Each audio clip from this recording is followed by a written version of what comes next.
Novel The Old Man and the Sea by Ernest Hemingway. So let's start. Before starting, please subscribe our YouTube channel 3D Film and Animation. He was an old man who fished alone in a skiff in the Gulf Stream, and he had gone 84 days now without taking a fish. In the first 40 days a boy had been with him. But after 40 days without a fish, the boy's parents had told him that the old man was now definitely and finally Saleo, which is the worst form of unlucky, and the boy had gone at their orders in another boat which caught 3 good fish the first week. It made the boy sad to see the old man come in each day with his skiff empty, and he always went down to help him carry either the coiled lines or the gaff and harpoon and the sail that was furled around the mast.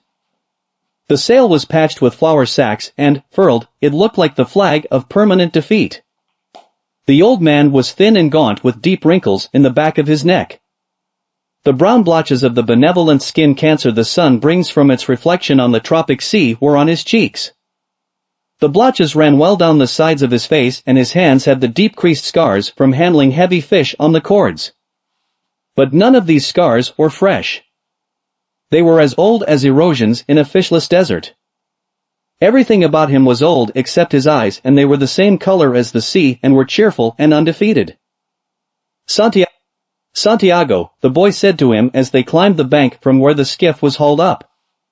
I could go with you again. We've made some money. The old man had taught the boy to fish, and the boy loved him. No, the old man said. You're with a lucky boat. Stay with them. But remember how you went 87 days without fish, and then we caught big ones every day for 3 weeks. I remember, the old man said. I know you did not leave me because you doubted. It was Papa made me leave. I am a boy and I must obey him. I know, the old man said. It is quite normal. He hasn't much faith. No, the old man said. But we have. Haven't we? Yes, the boy said. Can I offer you a beer on the terrace and then we'll take the stuff home? Why not? The old man said. Between fishermen. They sat on the terrace, and many of the fishermen made fun of the old man, and he was not angry. Others, of the older fishermen, looked at him and were sad. But they did not show it, and they spoke politely about the current and the depths they had drifted their lines at, and the steady good weather, and of what they had seen. The successful fishermen of that day were already in and had butchered their marlin out and carried them laid full length across 2 planks, with 2 men staggering at the end of each plank, to the fish house where they waited for the ice truck to carry them to the market in Havana. Those who had caught sharks had taken them to the shark factory on the other side of the cove, where they were hoisted on a block and tackle, their livers removed, their fins cut off and their hides skinned out, and their flesh cut into strips for salting. When the wind was in the east, a smell came across the harbor from the shark factory. But today there was only the faint edge of the odor, because the wind had backed into the north and then dropped off, and it was pleasant and sunny on the terrace. Santiago, the boy said. Yes, the old man said. He was holding his glass and thinking of many years ago. Can I go out to get sardines for you for tomorrow? No. Go and play baseball. I can still row, and Rogelio will throw the net. I would like to go. If I cannot fish with you, I would like to serve in some way. You bought me a beer, the old man said. You are already a man. How old was I when you first took me in a boat? 5, and you nearly were killed when I brought the fish in 2 green, and he nearly tore the boat to pieces. Can you remember?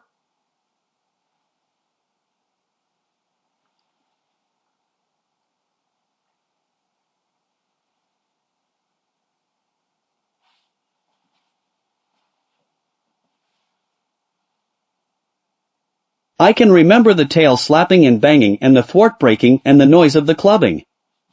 I can remember you throwing me into the bow where the wet coiled lines were and feeling the whole boat shiver, and the noise of you clubbing him like chopping a tree down, and the sweet blood smell all over me. Can you really remember that, or did I just tell it to you? I remember everything from when we first went together. The old man looked at him with his sunburned, confident, loving eyes. If you were my boy, I'd take you out and gamble, he said. But you are your father's and your mother's, and you are in a lucky boat. May I get the sardines? I know where I can get 4 baits too. I have mine left from today. I put them in salt in the box. Let me get 4 fresh ones. 1, the old man said. His hope and his confidence had never gone. But now they were freshening as when the breeze rises. 2, the boy said. 2, the old man agreed. You didn't steal them? I would, the boy said. But I bought these. Thank you, the old man said. He was too simple to wonder when he had attained humility. But he knew he had attained it, and he knew it was not disgraceful, and it carried no loss of true pride. Tomorrow is going to be a good day with this current, he said. Where are you going? The boy asked. Far out to come in when the wind shifts. I want to be out before it is light. I'll try to get him to work far out, the boy said. Then if you hook something truly big we can come to your aid. He does not like to work too far out. No, the boy said. But I will see something that he cannot see, such as a bird working, and get him to come out after dolphin. Are his eyes that bad? He is almost blind. It is strange, the old man said. He never went turtle ing. That is what kills the eyes. But you went turtle ing for years off the Mosquito Coast, and your eyes are good. I am a strange old man. But are you strong enough now for a truly big fish? I think so. And there are many tricks. Let us take the stuff home, the boy said. So I can get the cast net and go after the sardines. They picked up the gear from the boat. The old man carried the mast on his shoulder, and the boy carried the wooden box with the coiled, hard-braided brown lines, the gaff and the harpoon with its shaft. The box with the baits was under the stern of the skiff, along with the club that was used to subdue the big fish when they were brought alongside. No one would steal from the old man, but it was better to take the sail and the heavy lines home, as the dew was bad for them, and, though he was quite sure no local people would steal from him, the old man thought that a gaff and a harpoon were needless temptations to leave in a boat. They walked up the road together to the old man's shack and went in through its open door. The old man leaned the mast with its wrapped sail against the wall, and the boy put the box and the other gear beside it. The mast was nearly as long as the one room of the shack. The shack was made of the tough bud shields of the royal palm, which are called guano, and in it there was a bed, a table, 1 chair, and a place on the dirt floor to cook with charcoal. On the brown walls of the flattened, overlapping leaves of the sturdy fibered guano there was a picture in color of the Sacred Heart of Jesus and another of the Virgin of Cabra. These were relics of his wife. Once there had been a tinted photograph of his wife on the wall, but he had taken it down because it made him too lonely to see it, and it was on the shelf in the corner, under his clean shirt. What do you have to eat? The boy asked. A pot of yellow rice with fish. Do you want some? No. I will eat at home. Do you want me to make the fire? No. I will make it later on. Or I may eat the rice cold. May I take the cast net? Of course. There was no cast net, and the boy remembered when they had sold it. But they went through this fiction every day. There was no pot of yellow rice and fish, and the boy knew this too. 85 is a lucky number, the old man said. How would you like to see me bring one in that dressed out over 1,000 pounds? I'll get the cast net and go for sardines. Will you sit in the sun in the doorway? Yes. I have yesterday's paper and I will read the baseball. The boy did not know whether yesterday's paper was a fiction too. But the old man brought it out from under the bed. Perico gave it to me at the bodega, he explained. I'll be back when I have the sardines. I'll keep yours and mine together on ice and we can share them in the morning. When I come back you can tell me about the baseball. The Yankees cannot lose. But I fear the Indians of Cleveland. Have faith in the Yankees, my son. Think of the great DiMaggio. I fear both the Tigers of Detroit and the Indians of Cleveland. Be careful or you will fear even the Reds of Cincinnati and the White Sox of Chicago. You study it and tell me when I come back. Do you think we should buy a terminal of the lottery with an 85? Tomorrow is the 85th day. We can do that, the boy said. But what about the 87 of your great record? It could not happen twice. Do you think you can find an 85? I can order one. One sheet. That's $2.50. Who can we borrow that from? That's easy. I can always borrow $2.50. I think perhaps I can too. But I try not to borrow. First you borrow. Then you beg. Keep warm, old man, the boy said. Remember, we are in September. The month when the great fish come, the old man said. Anyone can be a fisherman in May. I go now for the sardines, the boy said. When the boy came back, the old man was asleep in the chair and the sun was down. The boy took the old army blanket off the bed and spread it over the back of the chair and over the old man's shoulders. They were strange shoulders, still powerful although very old, and the neck was still strong too, and the creases did not show so much when the old man was asleep and his head fallen forward. His shirt had been patched so many times that it was like the sail, and the patches were faded to many different shades by the sun. The old man's head was very old though, and with his eyes closed there was no life in his face. The newspaper lay across his knees, and the weight of his arm held it there in the evening breeze. He was barefooted. The boy left him there, and when he came back the old man was still asleep. Wake up, old man, the boy said, and put his hand on one of the old man's knees. The old man opened his eyes, and for a moment he was coming back from a long way away. Then he smiled. What have you got? He asked. Supper, said the boy. We're going to have supper. I'm not very hungry. Come on and eat. You can't fish and not eat. I have, the old man said, getting up and taking the newspaper and folding it. Then he started to fold the blanket. Keep the blanket around you, the boy said. You'll not fish without eating while I'm alive. Then live a long time and take care of yourself, the old man said. What are we eating? Black beans and rice, fried bananas, and some stew. The boy had brought them in a 2-decker metal container from the terrace. The 2 sets of knives and forks and spoons were in his pocket with a paper napkin wrapped around each set. Who gave this to you? Martin. The owner. I must thank him. I thanked him already, the boy said. You don't need to thank him. I'll give him the belly meat of a big fish, the old man said.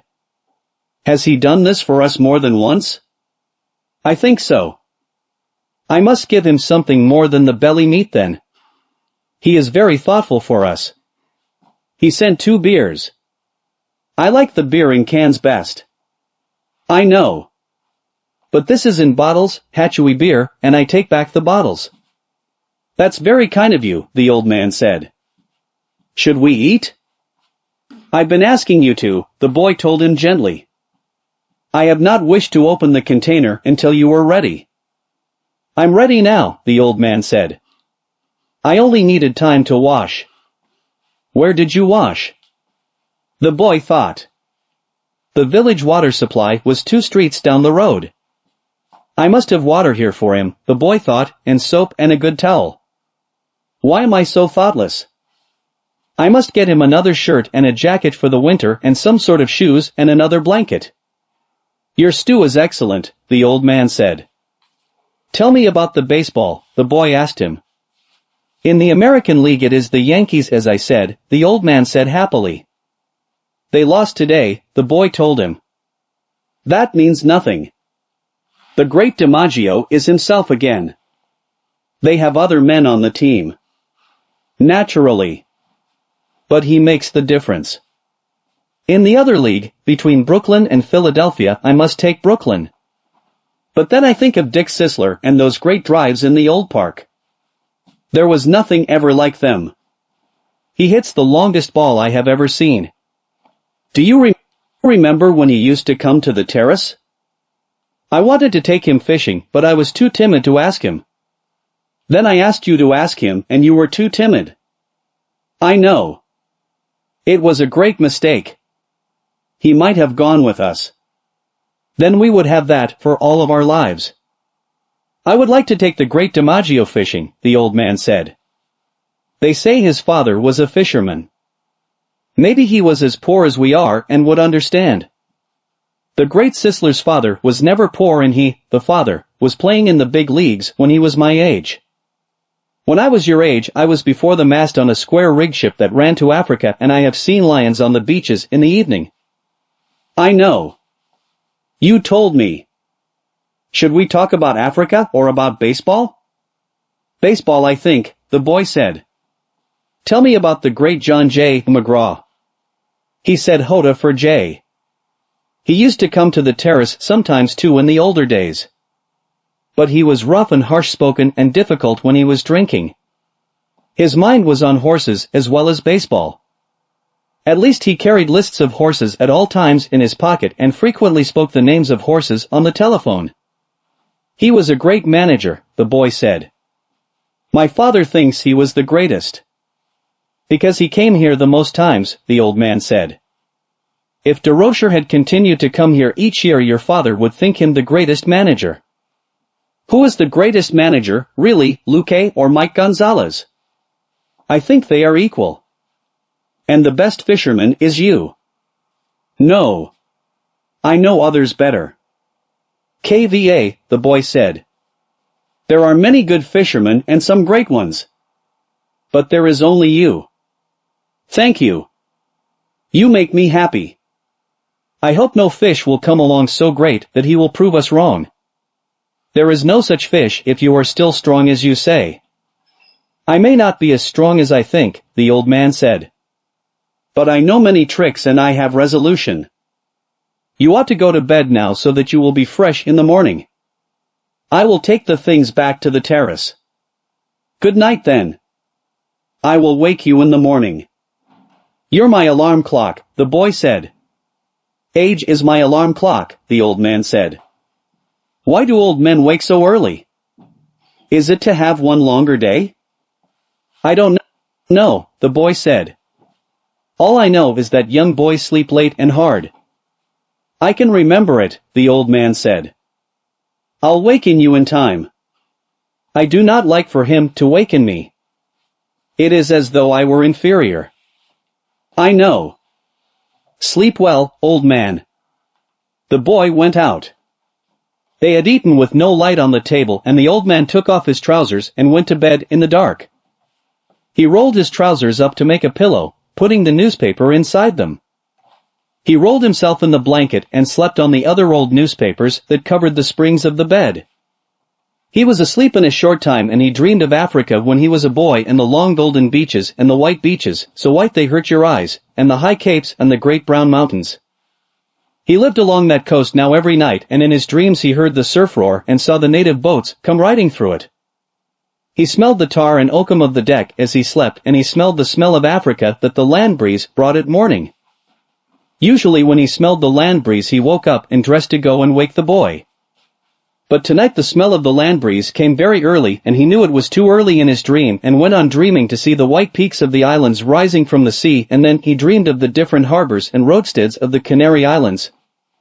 He no longer dreamed of storms, nor of women, nor of great occurrences, nor of great fish, nor fights, nor contests of strength, nor of his wife.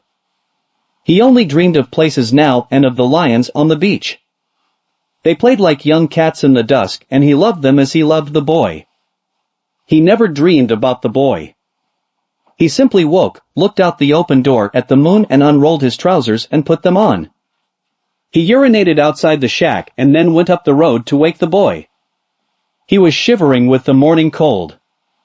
But he knew he would shiver himself warm and that soon he would be rowing. The door of the house where the boy lived was unlocked, and he opened it and walked in quietly with his bare feet. The boy was asleep on a cot in the first room, and the old man could see him clearly with the light that came in from the dying moon. He took hold of one foot gently and held it until the boy woke and turned and looked at him.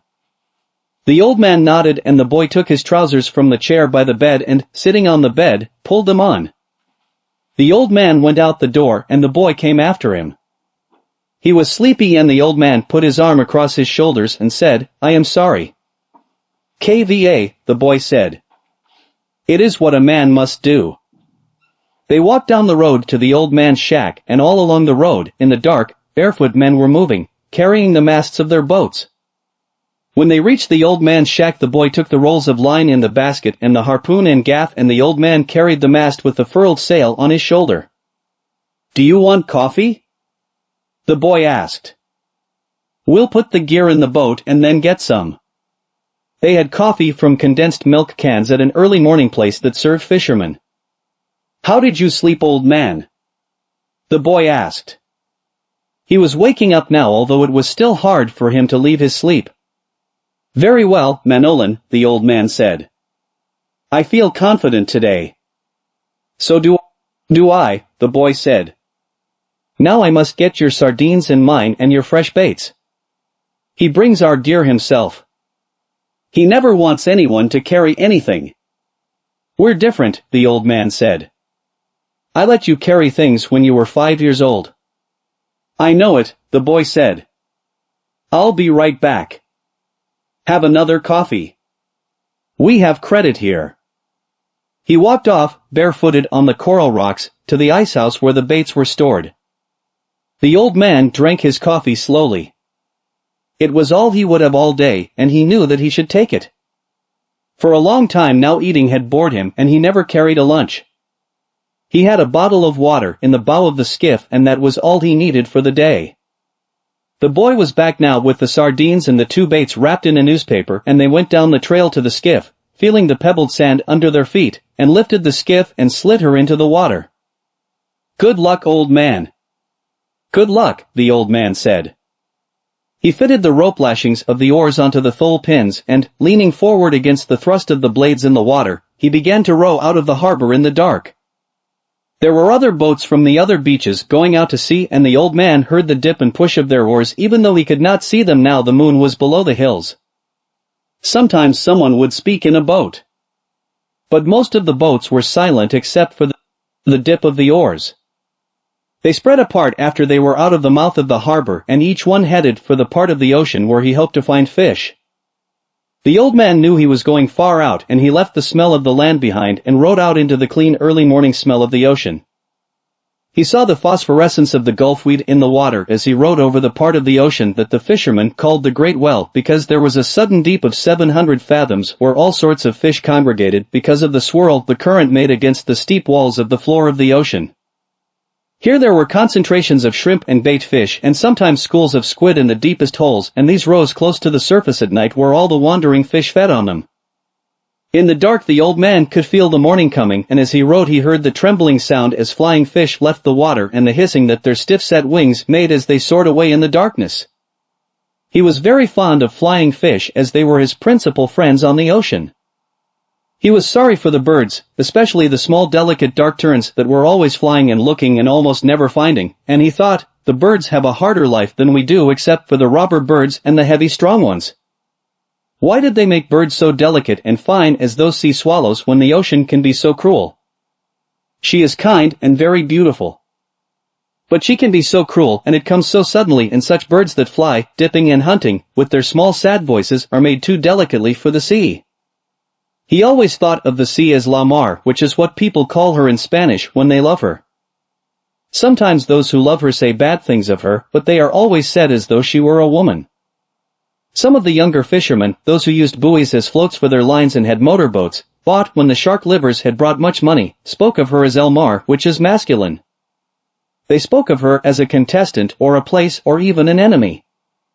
But the old man always thought of her as feminine and as something that gave or withheld great favors, and if she did wild or wicked things it was because she could not help them. The moon affects her as it does a woman, he thought. He was rowing steadily, and it was no effort for him since he kept well within his speed, and the surface of the ocean was flat except for the occasional swirls of the current. He was letting the current do a third of the work, and as it started to be light he saw he was already further out than he had hoped to be at this hour.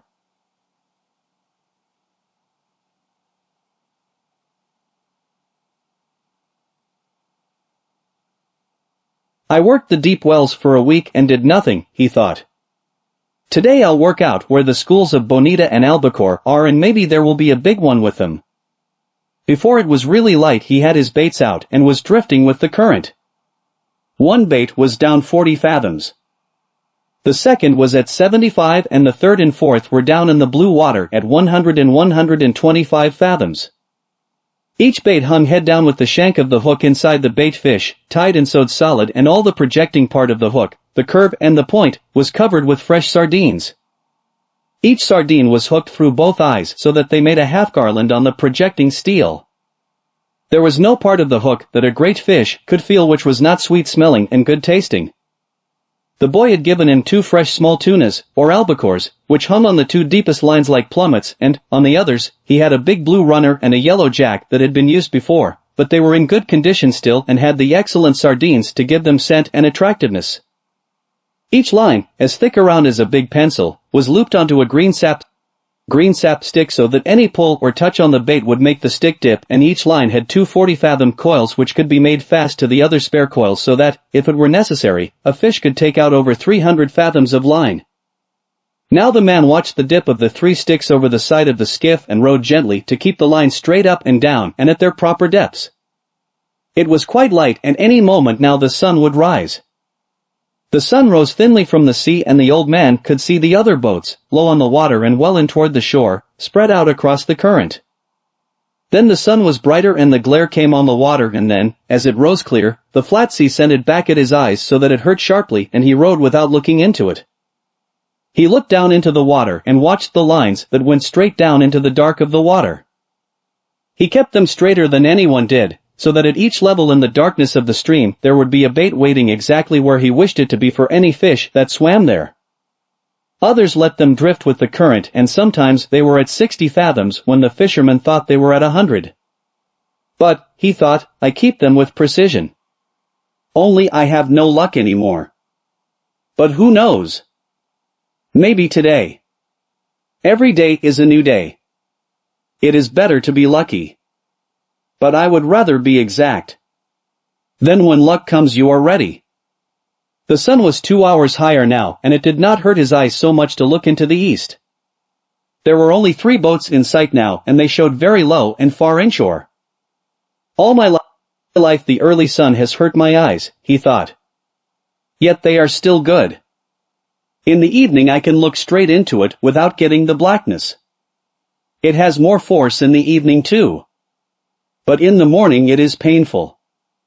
Just then he saw a man-of-war bird with his long black wings circling in the sky ahead of him.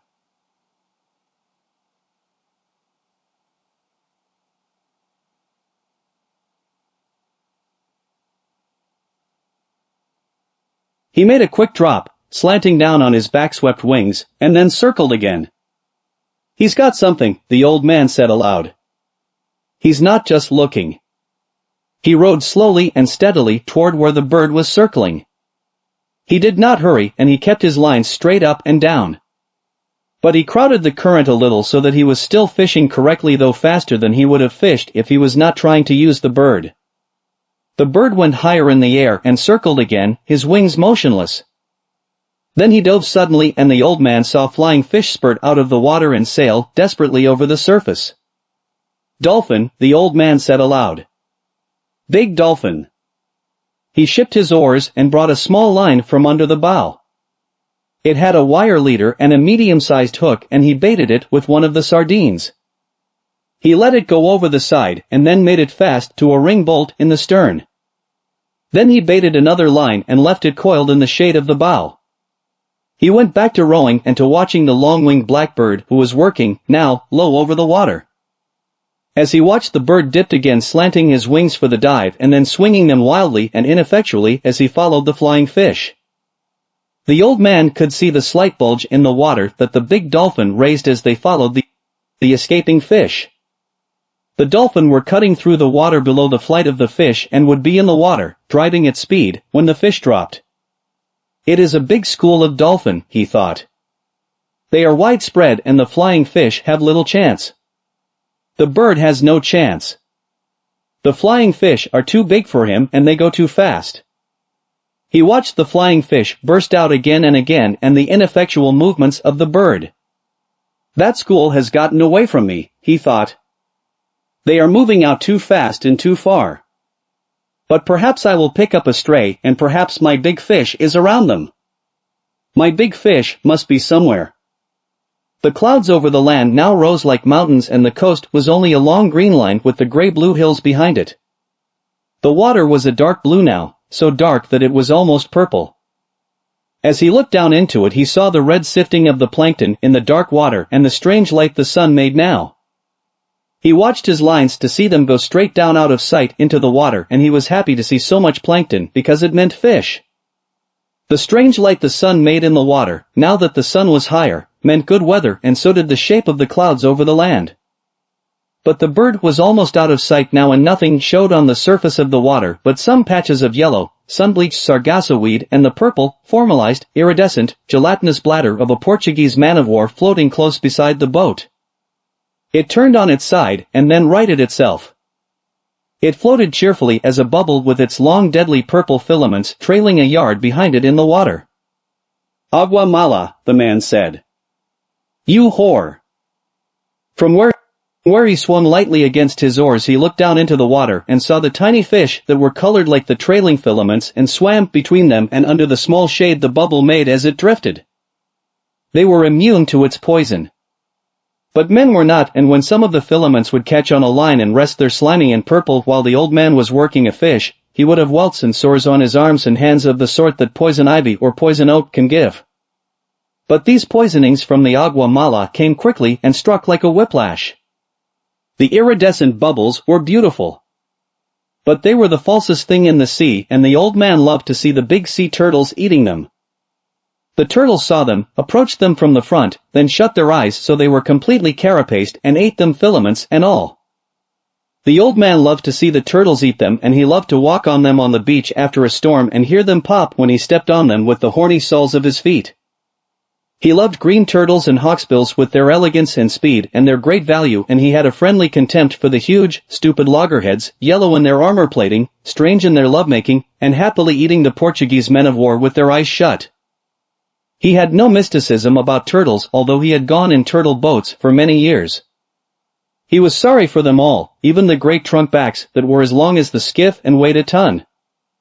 Most people are heartless about turtles because a turtle's heart will beat for hours after he has been cut up and butchered. But the old man thought, I have such a heart too, and my feet and hands are like theirs. He ate the white eggs to give himself strength. He ate them all through May to be strong in September and October for the truly big fish. He also drank a cup of shark liver oil each day from the big drum in the shack where many of the fishermen kept their gear. It was there for all fishermen who wanted it. Most fishermen hated the taste. But it was no worse than getting up at the hours that they rose, and it was very good against all colds and grips, and it was good for the eyes. Now the old man looked up and saw that the bird was circling again. "He's found fish," he said aloud. No flying fish broke the surface, and there was no scattering of bait fish. But as the old man watched, a small tuna rose in the air, turned and dropped head first into the water. The tuna shone silver in the sun, and after he had dropped back into the water another and another rose, and they were jumping in all directions, churning the water and leaping in long jumps after the bait. They were circling it and driving it. If they don't travel too fast I will get into them, the old man thought, and he watched the school working the water white and the bird now dropping and dipping into the bait fish that were forced to the surface in their panic. "The bird is a great help," the old man said. Just then the stern line came taut under his foot, where he had kept a loop of the line, and he dropped his oars and felt the weight of the small tuna's shivering pull as he held the line firm and commenced to haul it in. The shivering increased as he pulled in, and he could see the blue back of the fish in the water and the gold of his sides before he swung him over the side and into the boat. He lay in the stern in the sun, compact and bullet-shaped, his big, unintelligent eyes staring as he thumped his life out against the planking of the boat with the quick shivering strokes of his neat, fast-moving tail. The old man hit him on the head for kindness and kicked him, his body still shuddering, under the shade of the stern.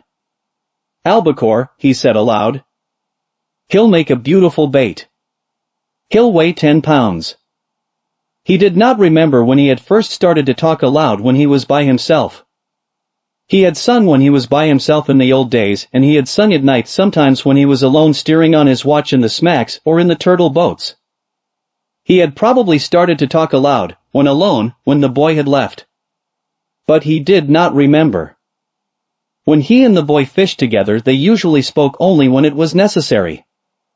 They talked at night or when they were stormbound by bad weather. It was considered a virtue not to talk unnecessarily at sea, and the old man had always considered it so and respected it. But now he said his thoughts aloud many times, since there was no one that they could annoy. "If the others heard me talking out loud, they would think that I am crazy," he said aloud. "But since I am not crazy, I do not care. And the rich have radios to talk to them in their boats and to bring them the baseball. Now is no time to think of baseball," he thought. "Now is the time to think of only one thing. That which I was born for. There might be a big one around that school," he thought. "I picked up only a straggler from the albacore that were feeding. But they are working far out and fast. Everything that shows on the surface today travels very fast and to the northeast. Can that be the time of day? Or is it some sign of weather that I do not know?" He could not see the green of the shore now, but only the tops of the blue hills that showed white as though they were snow-capped, and the clouds that looked like high snow mountains above them. The sea was very dark, and the light made prisms in the water. The myriad flecks of the plankton were annulled now by the high sun, and it was only the great deep prisms in the blue water that the old man saw now, with his lines going straight down into the water that was a mile deep. The tuna, the fishermen called all the fish of that species tuna, and only distinguished among them by their proper names when they came to sell them or to trade them for baits, were down again. The sun was hot now, and the old man felt it on the back of his neck and felt the sweat trickle down his back as he rowed. "I could just drift," he thought, "and sleep and put a bite of line around my toe to wake me. But today is 85 days and I should fish the day well." Just then, watching his lines, he saw one of the projecting green sticks dip sharply. "Yes," he said. "Yes," and shipped his oars without bumping the boat. He reached out for the line and held it softly between the thumb and forefinger of his right hand. He felt no strain nor weight, and he held the line lightly. Then it came again. This time it was a tentative pull, not solid nor heavy, and he knew exactly what it was. 100 fathoms down a marlin was eating the sardines that covered the point and the shank of the hook where the hand-forged hook projected from the head of the small tuna. The old man held the line delicately, and softly, with his left hand, unleashed it from the stick. Now he could let it run through his fingers without the fish feeling any tension. This far out, he must be huge in this month, he thought. "Eat them, fish. Eat them. Please eat them. How fresh they are, and you down there 600 feet in that cold water in the dark. Make another turn in the dark and come back and eat them."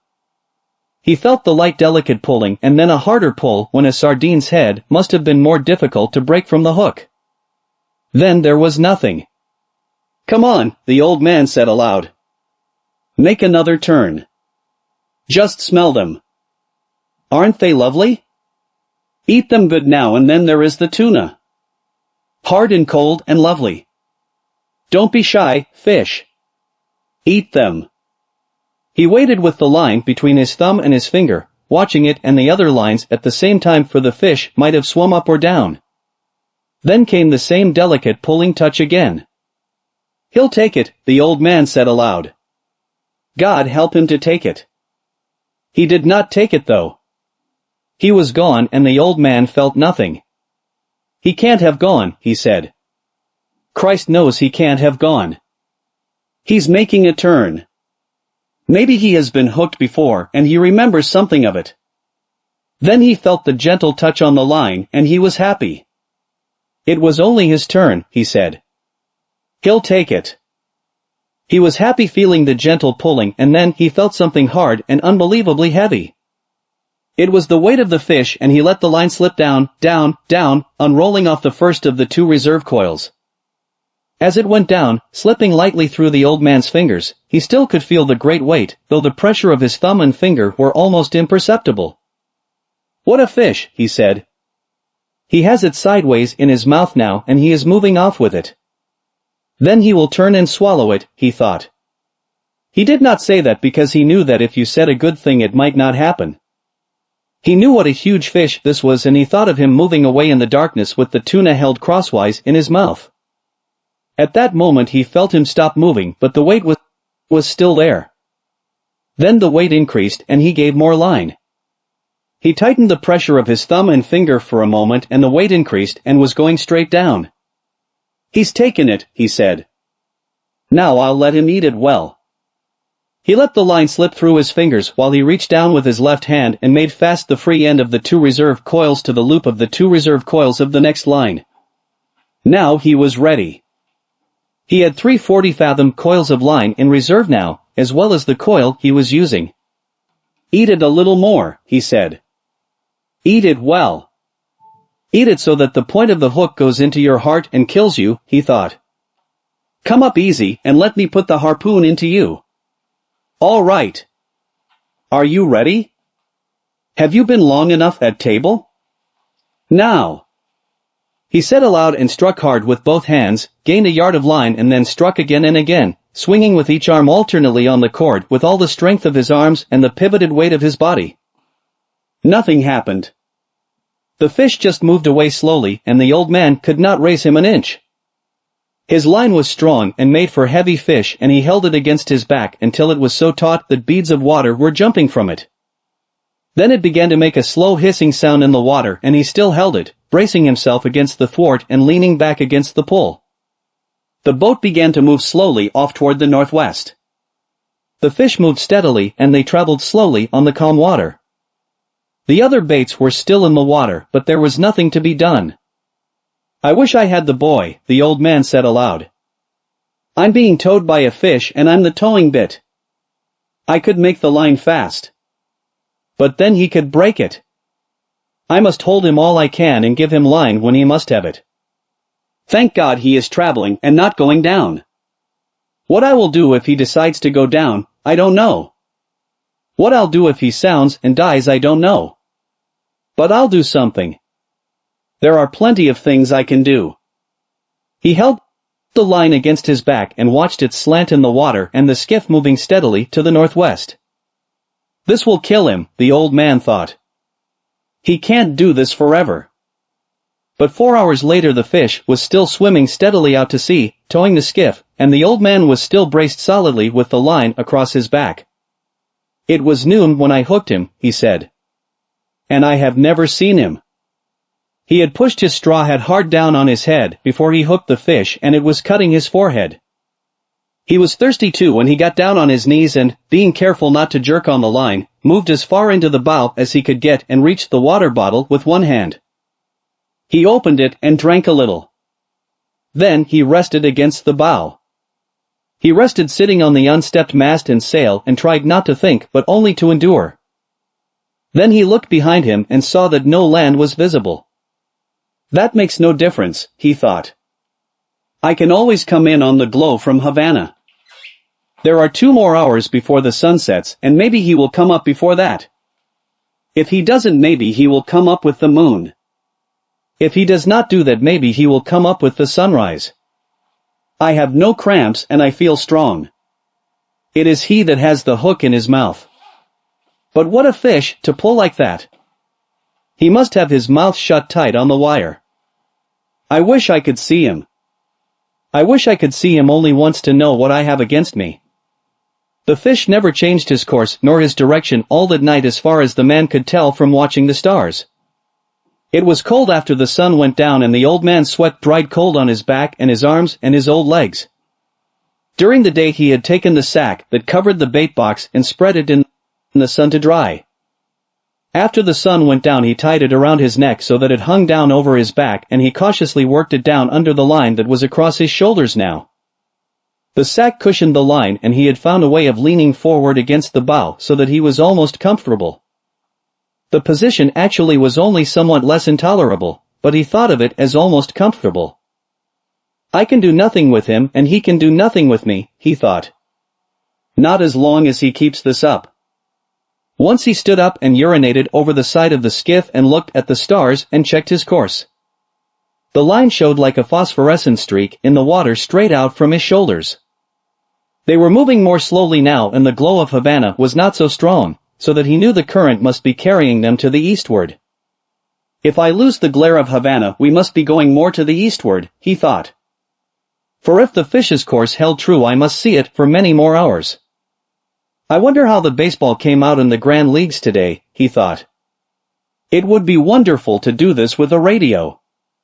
Then he thought, think of it always. Think of what you are doing. You must do nothing stupid. Then he said aloud, I wish I had the boy to help me and to see this. No one should be alone in their old age, he thought. But it is unavoidable. I must remember to eat the tuna before he spoils in order to keep strong. Remember, no matter how little you want to, that you must eat him in the morning. Remember, he said to himself. During the night 2 porpoise came around the boat and he could hear them rolling and blowing. He could tell the difference between the blowing noise the male made and the sighing blow of the female. They are good, he said. They play and make jokes and love one another. They are our brothers like the flying fish. Then he began to pity the great fish that he had hooked. He is wonderful and strange, and who knows how old he is, he thought.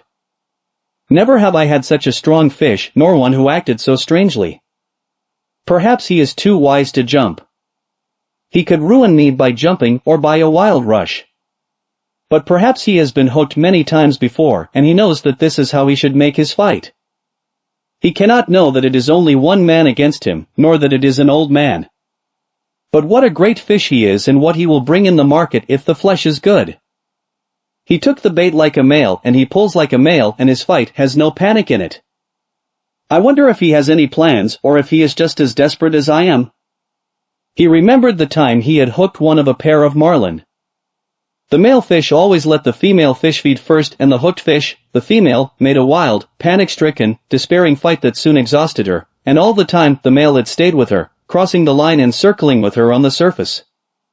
He had stayed so close that the old man was afraid he would cut the line with his tail, which was sharp as a scythe and almost of that size and shape.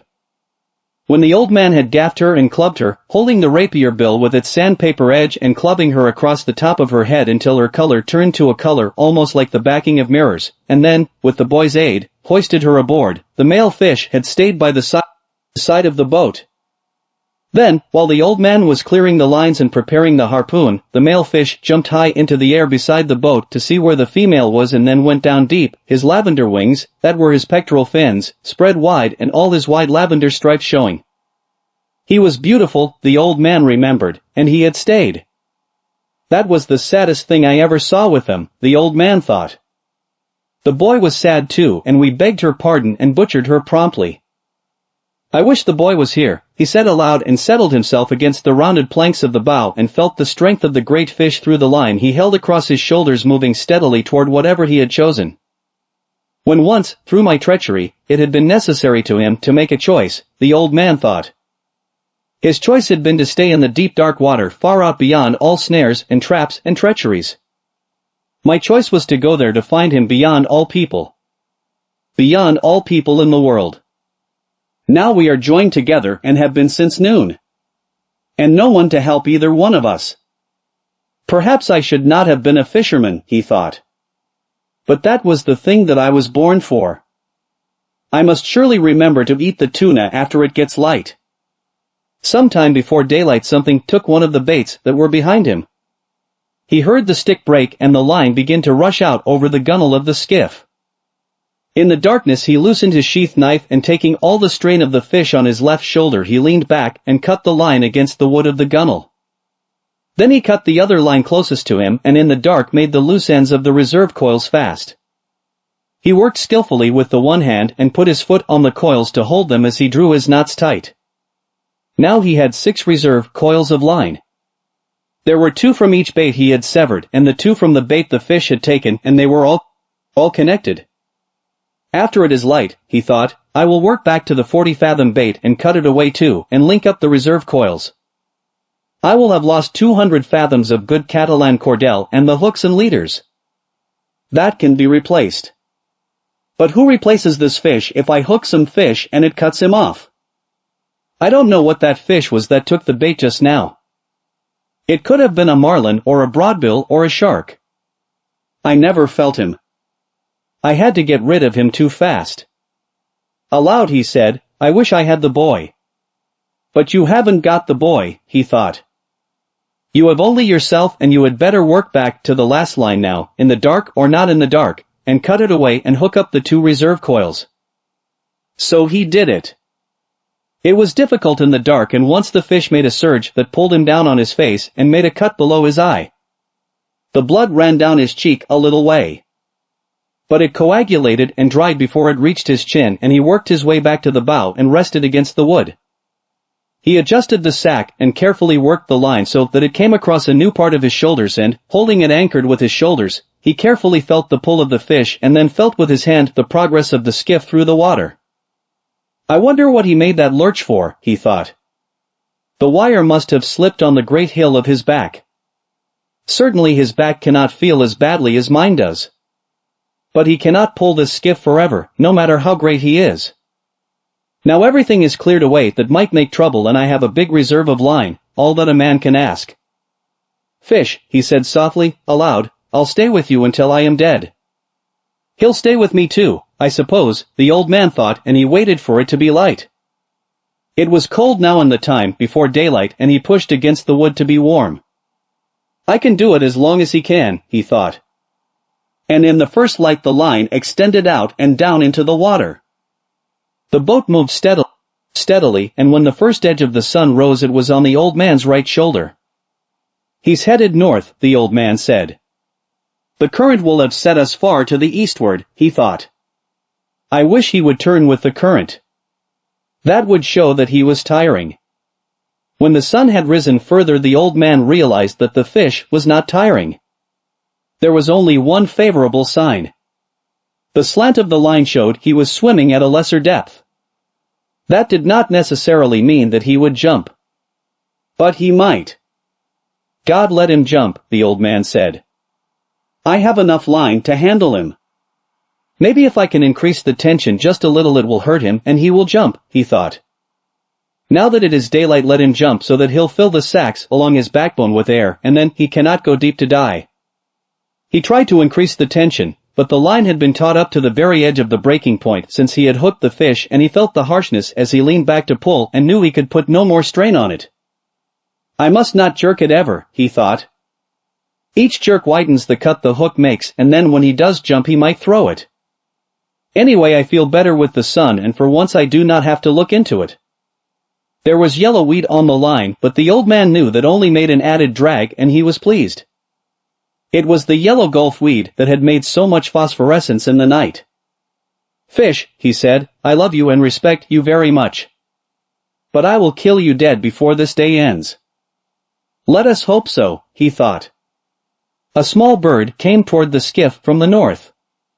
He was a warbler and flying very low over the water. The old man could see that he was very tired. The bird made the stern of the boat and rested there.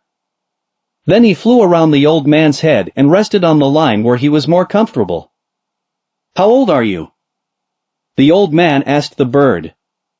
Is this your first trip? The bird looked at him when he spoke. He was too tired even to examine the line, and he teetered on it as his delicate feet gripped it fast. It's steady, the old man told him. It's too steady. You shouldn't be that tired after a windless night. What are birds coming to? The hawks, he thought, that come out to sea to meet them. But he said nothing of this to the bird, who could not understand him anyway and who would learn about the hawks soon enough. Take a good rest, small bird, he said. Then go in and take your chance like any man or bird or fish. It encouraged him to talk because his back had stiffened in the night and it hurt truly now. Stay at my house if you like, bird, he said. I am sorry I cannot hoist the sail and take you in with the small breeze that is rising. But I am with a friend. Just then the fish gave a sudden lurch that pulled the old man down onto the bow and would have pulled him overboard if he had not braced himself and given some line. The bird had flown up when the line jerked and the old man had not even seen him go.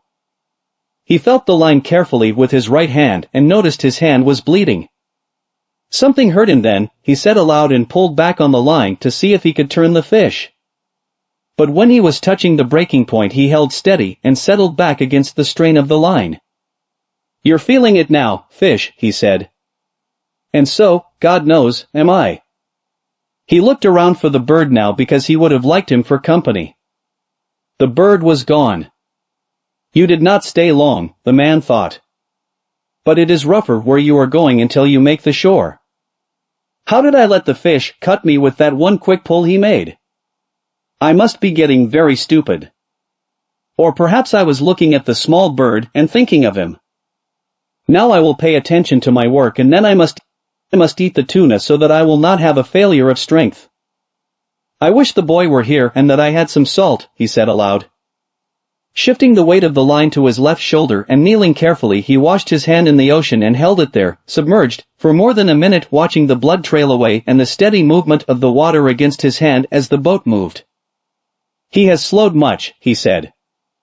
The old man would have liked to keep his hand in the salt water longer, but he was afraid of another sudden lurch by the fish and he stood up and braced himself and held his hand up against the sun.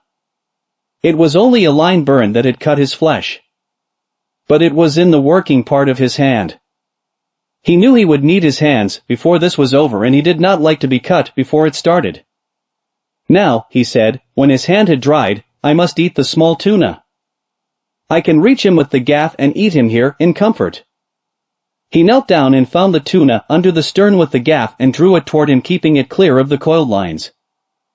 Holding the line with his left shoulder again, and bracing on his left hand and arm, he took the tuna off the gaff hook and put the gaff back in place. He put one knee on the fish and cut strips of dark red meat longitudinally from the back of the head to the tail. They were wedge-shaped strips and he cut them from next to the backbone down to the edge of the belly. When he had cut 6 strips he spread them out on the wood of the bow, wiped his knife on his trousers, and lifted the carcass of the bonito by the tail and dropped it overboard. "I don't think I can eat an entire one," he said and drew his knife across one of the strips. He could feel the steady hard pull of the line and his left hand was cramped. It drew up tight on the heavy cord and he looked at it in disgust. "What kind of a hand is that?" he said. "Cramp then if you want.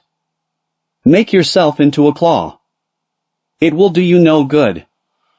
Come on, he thought and looked down into the dark water at the slant of the line. "Eat it now and it will strengthen the hand. It is not the hand's fault and you have been many hours with the fish. But you can stay with him forever. Eat the bonito now." He picked up a piece and put it in his mouth and chewed it slowly. It was not unpleasant. Chew it well, he thought, and get all the juices. It would not be bad to eat with a little lime or with lemon or with salt. "How do you feel, hand?"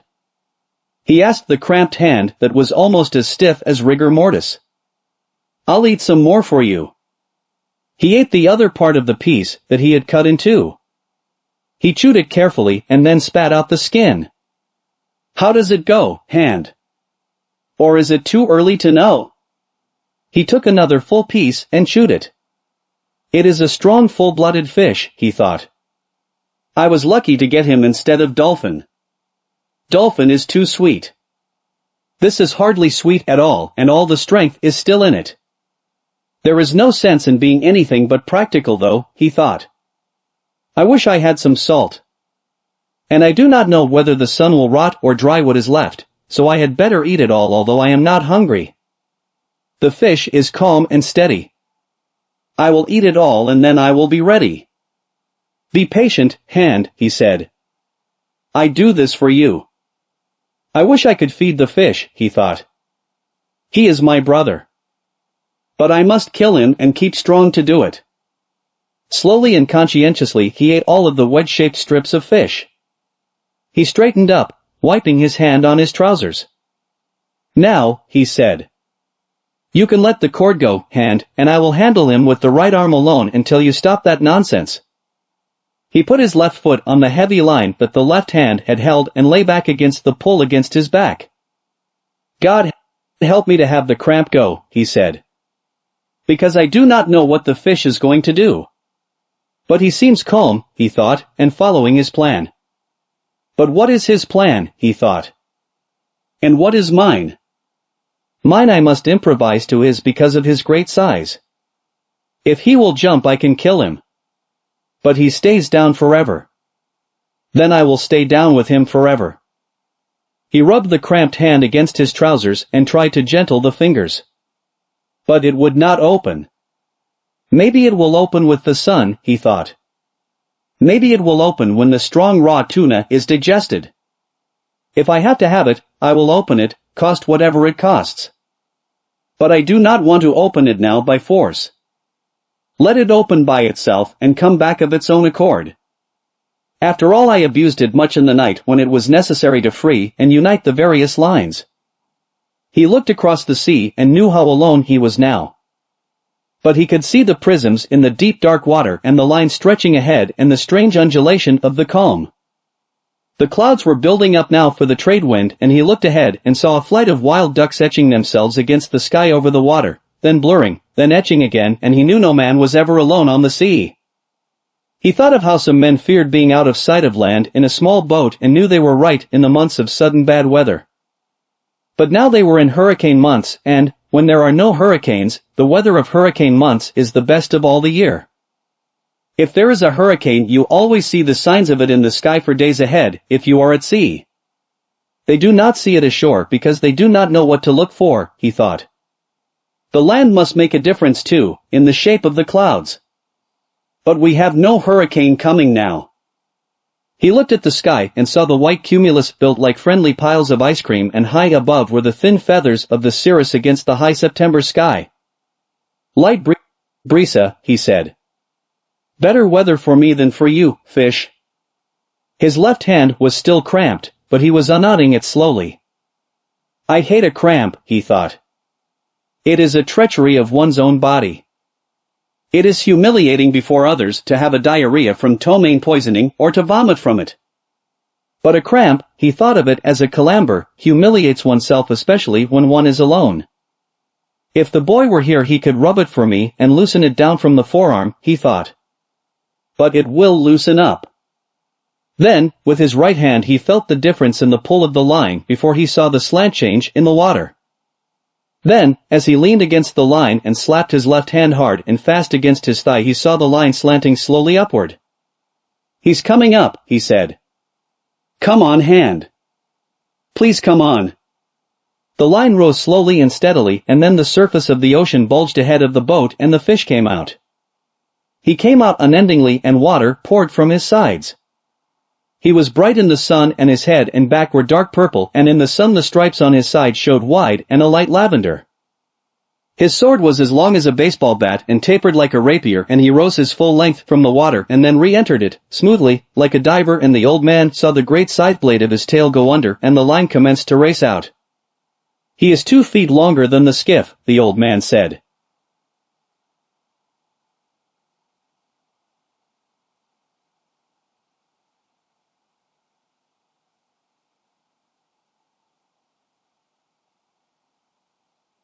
The line was going out fast, but steadily, and the fish was not panicked.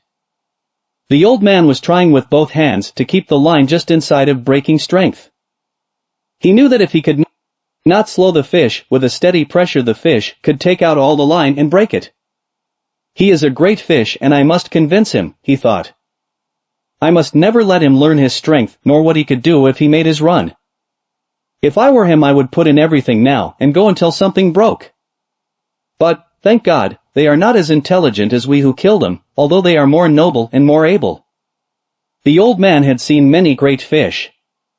He had seen many that weighed more than 1,000 pounds, and he had caught 2 of that size in his life, but never alone.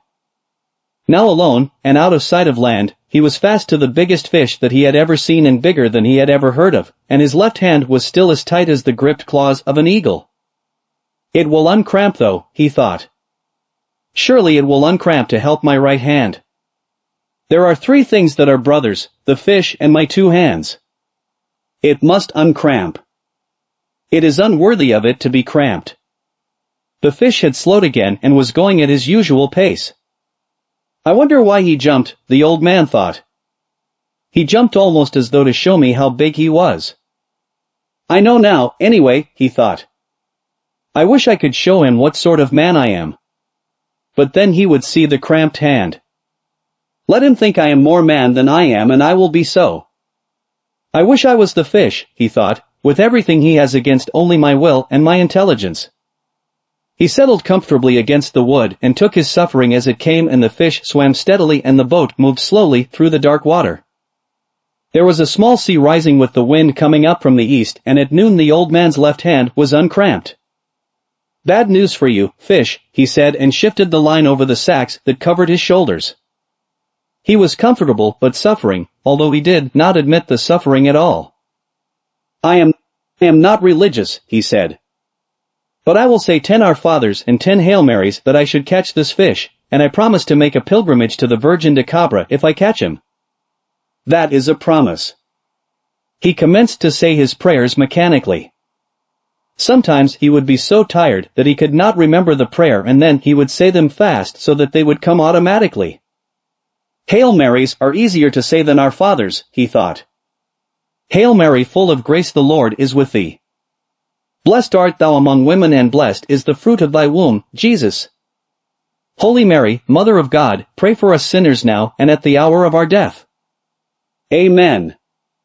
Then he added, Blessed Virgin, pray for the death of this fish.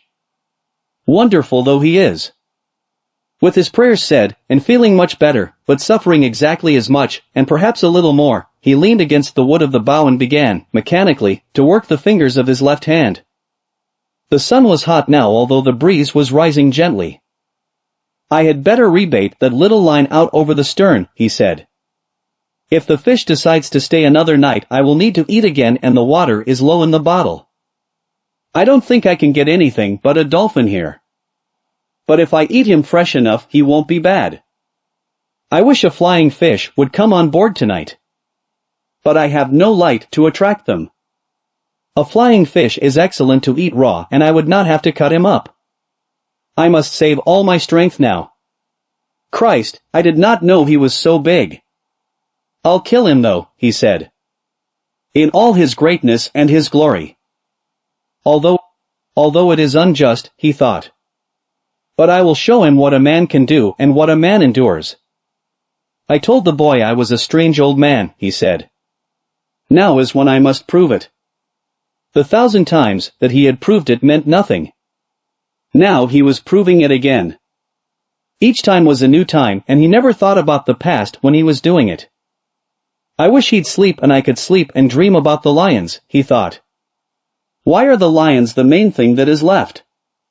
Don't think, old man, he said to himself. Rest gently now against the wood and think of nothing. He is working. Work as little as you can. It was getting into the afternoon and the boat still moved slowly and steadily. But there was an added drag now from the easterly breeze, and the old man rowed gently with the small sea, and the hurt of the cord across his back came to him easily and smoothly. Once in the afternoon, the line started to rise again. But the fish only continued to swim at a slightly higher level. The sun was on the old man's left arm and shoulder and on his back. So he knew the fish had turned east of north. Now that he had seen him once, he could picture the fish swimming in the water with his purple pectoral fins set wide as wings and the great erect tail slicing through the dark. I wonder how much he sees at that depth, the old man thought.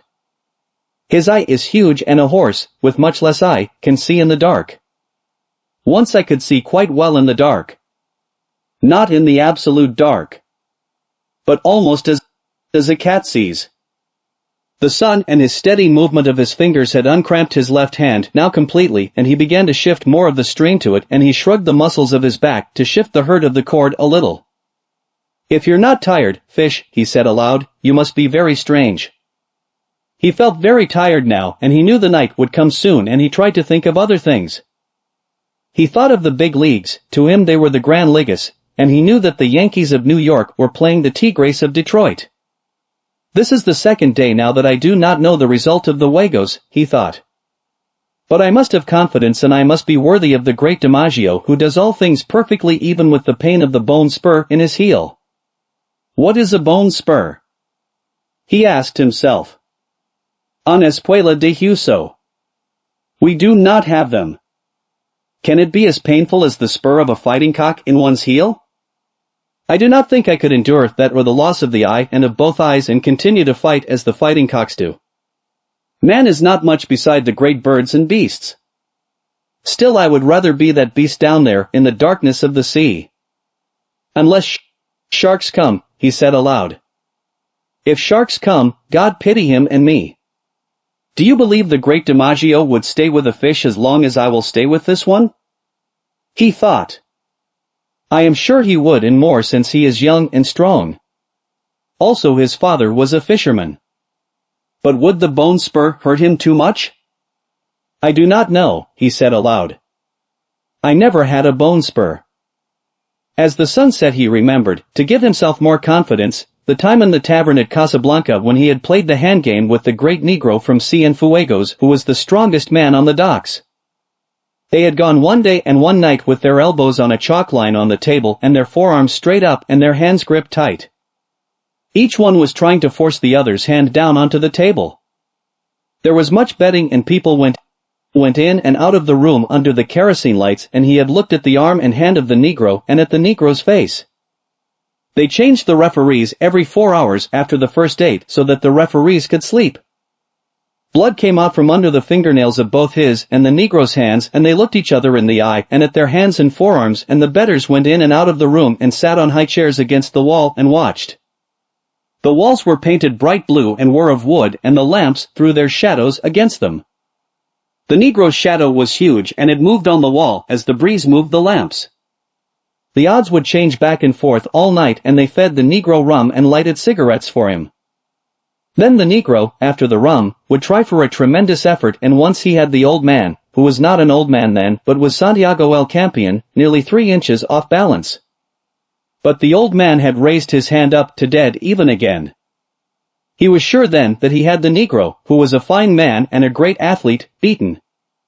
And at daylight when the bettors were asking that it be called a draw and the referee was shaking his head, he had unleashed his effort and forced the hand of the Negro down and down until it rested on the wood.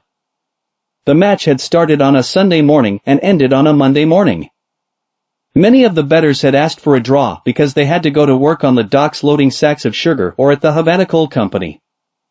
Otherwise everyone would have wanted it to go to a finish. But he had finished it anyway and before anyone had to go to work. For a long time after that everyone had called him the champion and there had been a return match in the spring. But not much money was bet and he had won it quite easily since he had broken the confidence of the Negro from Cienfuegos in the first match. After that he had a few matches and then no more. He decided that he could beat anyone if he wanted to badly enough and he decided that it was bad for his right hand for fishing. He had tried a few practice matches with his left hand. But his left hand had always been a traitor and would not do what he called on it to do and he did not trust it. The sun will bake it out well now, he thought. It should not cramp on me again unless it gets too cold in the night. I wonder what this night will bring. An airplane passed overhead on its course to Miami and he watched its shadow scaring up the schools of flying fish. With so much flying fish there should be dolphin, he said, and leaned back on the line to see if it was possible to gain any on his fish. But he could not and it stayed at the hardness and water drop shivering that preceded breaking. The boat moved ahead slowly and he watched the airplane until he could no longer see it. It must be very strange in an airplane, he thought. I wonder what the sea looks like from that height. They should be able to see the fish well if they do not fly too high. I would like to fly very slowly at 200 fathoms high and see the fish from above. In the turtle boats I was in the crosstrees of the masthead and even at that height I saw much. The dolphin look greener from there and you can see their stripes and their purple spots and you can see all of the school as they swim. Why is it that all the fast-moving fish of the dark current have purple backs and usually purple stripes or spots? The dolphin looks green of course because he is really golden. But when he comes to feed, truly hungry, purple stripes show on his sides as on a marlin. Can it be anger or the greater speed he makes that brings them out? Just before it was dark, as they passed a great island of sargasso weed that heaved and swung in the light sea as though the ocean were making love with something under a yellow blanket, his small line was taken by a dolphin. He saw it first when it jumped in the air, true gold in the last of the sun and bending and flapping wildly in the air. It jumped again and again in the acrobatics of its fear, and he worked his way back to the stern and crouching and holding the big line with his right hand and arm, he pulled the dolphin in with his left hand, stepping on the game line each time with his bare left foot. When the fish was at the stern, plunging and cutting from side to side in desperation, the old man leaned over the stern and lifted the burnished gold fish with its purple spots over the stern. Its jaws were working convulsively in quick bites against the hook, and it pounded the bottom of the skiff with its long flat body, its tail and its head until he clubbed it across the shining golden head until it shivered and was still. The old man unhooked the fish, rebaited the line with another sardine and tossed it over. Then he worked his way slowly back to the bow. He washed his left hand and wiped it on his trousers. Then he shifted the heavy line from his right hand to his left and washed his right hand in the sea while he watched the sun go into the ocean and the slant of the big cord. "He hasn't changed at all," he said. But watching the movement of the water against his hand, he noted that it was perceptibly slower. "I'll lash the two oars together across the stern and that will slow him in the night," he said. "He's good for the night and so am I. It would be better to gut the dolphin a little later to save the blood in the meat," he thought. "I can do that a little later and lash the oars to make a drag at the same time. I had better keep the fish quiet now and not disturb him too much at sunset. The setting of the sun is a difficult time for all fish." He let his hand dry in the air, then grasped the line with it and eased himself as much as he could and allowed himself to be pulled forward against the wood so that the boat took the strain as much, or more, than he did. "I'm learning how to do it," he thought. "This part of it anyway. Then too, remember he hasn't eaten since he took the bait and he is huge and needs much food.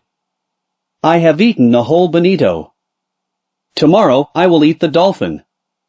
He called it Dorado. "Perhaps I should eat some of it when I clean it. It will be harder to eat than the bonito. But, then, nothing is easy. How do you feel, fish?" he asked aloud. "I feel good and my left hand is better and I have food for a night and a day. Pull the boat, fish." He did not truly feel good because the pain from the cord across his back had almost passed pain and gone into a dullness that he mistrusted. "But I have had worse things than that," he thought. "My hand is only cut a little and the cramp is gone from the other. My legs are all right. Also now I have gained on him in the question of sustenance." It was dark now, as it becomes dark quickly after the sun sets in September. He lay against the worn wood of the bow and rested all that he could. The first stars were out. He did not know the name of Rigel, but he saw it and knew soon they would all be out and he would have all his distant friends. "The fish is my friend too," he said aloud. "I have never seen or heard of such a fish. But I must kill him. I am glad we do not have to try to kill the stars. Imagine if each day a man must try to kill the moon," he thought. "The moon runs away. But imagine if a man each day should have to try to kill the sun? We were born lucky," he thought. Then he was sorry for the great fish that had nothing to eat, and his determination to kill him never relaxed in his sorrow for him. "How many people will he feed?" he thought. "But are they worthy to eat him? No, of course not. There is no one worthy of eating him from the manner of his behavior and his great dignity. I do not understand these things," he thought. But it is good that we do not have to try to kill the sun or the moon or the stars. It is enough to live on the sea and kill our true brothers. Now, he thought, I must think about the drag. It has its perils and its merits. I may lose so much line that I will lose him if he makes his effort and the drag made by the oars is in place and the boat loses all her lightness. Her lightness prolongs both our suffering, but it is my safety since he has great speed that he has never yet employed. No matter what passes, I must gut the dolphin so he does not spoil and eat some of him to be strong. Now I will rest an hour more and feel that he is solid and steady before I move back to the stern to do the work and make the decision. In the meantime I can see how he acts and if he shows any changes. The oars are a good trick, but it has reached the time to play for safety. He is much fish still, and I saw that the hook was in the corner of his mouth, and he has kept his mouth tight shut. The punishment of the hook is nothing. The punishment of hunger, and that he is against something that he does not comprehend, is everything. Rest now, old man, and let him work until your next duty comes. He rested for what he believed to be 2 hours. The moon did not rise now until late, and he had no way of judging the time. Nor was he really resting except comparatively.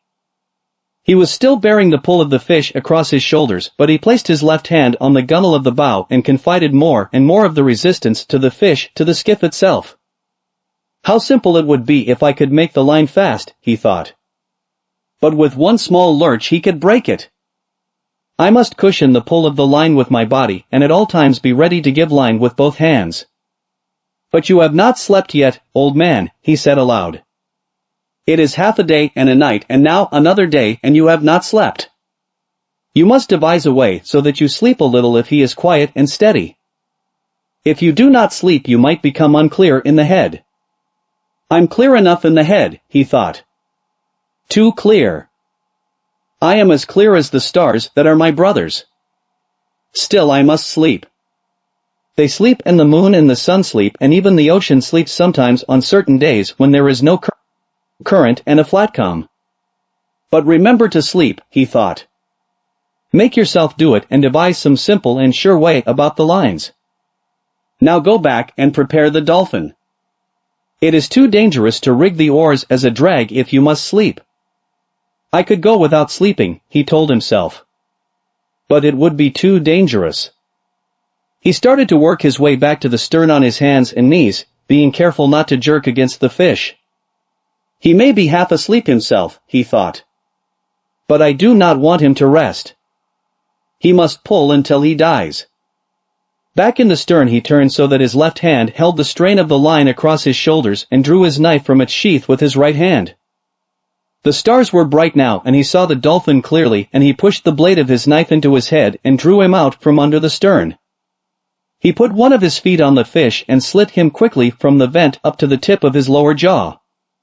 Then he put his knife down and gutted him with his right hand, scooping him clean and pulling the gills clear. He felt the maw heavy and slippery in his hands, and he slit it open. There were 2 flying fish inside. They were fresh and hard, and he laid them side by side and dropped the guts and the gills over the stern. They sank, leaving a trail of phosphorescence in the water. The dolphin was cold and a leprous gray-white now in the starlight, and the old man skinned one side of him while he held his right foot on the fish's head. Then he turned him over and skinned the other side and cut each side off from the head down to the tail. He slid the carcass overboard and looked to see if there was any swirl in the water. But there was only the light of its slow descent. He turned then and placed the 2 flying fish inside the 2 fillets of fish, and putting his knife back in its sheath, he worked his way slowly back to the bow. His back was bent with the weight of the line across it, and he carried the fish in his right hand. Back in the bow he laid the 2 fillets of fish out on the wood with the flying fish beside them. After that he settled the line across his shoulders in a new place and held it again with his left hand resting on the gunwale. Then he leaned over the side and washed the flying fish in the water, noting the speed of the water against his hand. His hand was phosphorescent from skinning the fish, and he watched the flow of the water against it. The flow was less strong, and as he rubbed the side of his hand against the planking of the skiff, particles of phosphorus floated off and drifted slowly astern. He is tiring, or he is resting, the old man said. Now let me get through the eating of this dolphin and get some rest and a little sleep. Under the stars and with the night colder all the time, he ate half of one of the dolphin fillets and one of the flying fish, gutted and with its head cut off. What an excellent fish dolphin is to eat cooked, he said. And what a miserable fish raw. I will never go on a boat again without salt or limes. If I had brains I would have splashed water on the bow all day, and drying, it would have made salt, he thought. But then I did not hook the dolphin until almost sunset. Still, it was a lack of preparation. But I have chewed it all well, and I am not nauseated. The sky was clouding over to the east, and one after another the stars he knew were gone. It looked now as though he were moving into a great canyon of clouds, and the wind had dropped. "There will be bad weather in 3 or 4 days," he said. "But not tonight and not tomorrow. Rig now to get some sleep, old man, while the fish is calm and steady." He held the line tight in his right hand and then pushed his thigh against his right hand as he leaned all his weight against the wood of the bow. Then he passed the line a little lower on his shoulders and braced his left hand on it. "My right hand can hold it as long as it is braced," he thought. "If it relaxes in sleep, my left hand will wake me as the line goes out. It is hard on the right hand. But he is used to punishment. Even if I sleep 20 minutes or a half an hour, it is good." He lay forward, cramping himself against the line with all of his body, putting all his weight onto his right hand, and he was asleep. He did not dream of the lions, but instead of a vast school of porpoises that stretched for 8 or 10 miles, and it was in the time of their mating, and they would leap high into the air and return into the same hole they had made in the water when they leaped. Then he dreamed that he was in the village on his bed, and there was a norther, and he was very cold, and his right arm was asleep because his head had rested on it instead of a pillow. After that he began to dream of the long yellow beach, and he saw the first of the lions come down onto it in the early dark, and then the other lions came, and he rested his chin on the wood of the bows where the ship lay anchored with the evening offshore breeze, and he waited to see if there would be more lions, and he was happy. The moon had been up for a long time, but he slept on, and the fish pulled on steadily, and the boat moved into the tunnel of clouds. He woke with the jerk of his right fist coming up against his face and the line burning out through his right hand. He had no feeling of his left hand, but he braked all he could with his right, and the line rushed out. Finally his left hand found the line, and he leaned back against the line, and now it burned his back and his left hand was taking all the strain and cutting badly. He looked back at the coils of line, and they were feeding smoothly. Just then the fish jumped, making a great bursting of the ocean and then a heavy fall. Then he jumped again and again, and the boat was going fast, although line was still racing out, and the old man was raising the strain to breaking point and raising it to breaking point again and again. He had been pulled down tight onto the bow, and his face was in the cut slice of dolphin, and he could not move. "This is what we waited for," he thought. "So now let us take it. Make him pay for the line," he thought. "Make him pay for it." He could not see the fish's jumps, but only heard the breaking of the ocean and the heavy splash as he fell. The speed of the line was cutting his hands badly, but he had always known this would happen, and he tried to keep the cutting across the calloused parts and not let the line slip into the palm nor cut the fingers. If the boy was here, he would wet the coils of line, he thought. Yes. If the boy were here. If the boy were here. The line went out and out and out, but it was slowing now, and he was making the fish earn each inch of it. Now he got his head up from the wood and out of the slice of fish that his cheek had crushed. Then he was on his knees, and then he rose slowly to his feet. He was seating line, but more slowly all the time. He worked back to where he could feel with his foot the coils of line that he could not see. There was plenty of line still, and now the fish had to pull the friction of all that new line through the water. Yes, he thought. And now he has jumped more than a dozen times and filled the sacks along his back with air, and he cannot go down deep to die where I cannot bring him up. He will start circling soon, and then I must work on him. I wonder what started him so suddenly. Could it have been hunger that made him desperate, or was he frightened by something in the night? Maybe he suddenly felt fear. But he was such a calm, strong fish, and he seemed so fearless and so confident. It is strange. You better be fearless and confident yourself, old man, he said. You're holding him again, but you cannot get line. But soon he has to circle. The old man held him with his left hand and his shoulders now, and stooped down and scooped up water in his right hand to get the crushed dolphin flesh off of his face. He was afraid that it might nauseate him and he would vomit and lose his strength. When his face was cleaned, he washed his right hand in the water over the side, and then let it stay in the salt water while he watched the first light come before the sunrise. He's headed almost east, he thought. That means he is tired and going with the current. Soon he will have to circle. Then our true work begins. After he judged that his right hand had been in the water long enough, he took it out and looked at it. It is not bad, he said. And pain does not matter to a man. He took hold of the line carefully so that it did not fit into any of the fresh line cuts and shifted his weight so that he could put his left hand into the sea on the other side of the skiff. You did not do so badly for something worthless, he said to his left hand.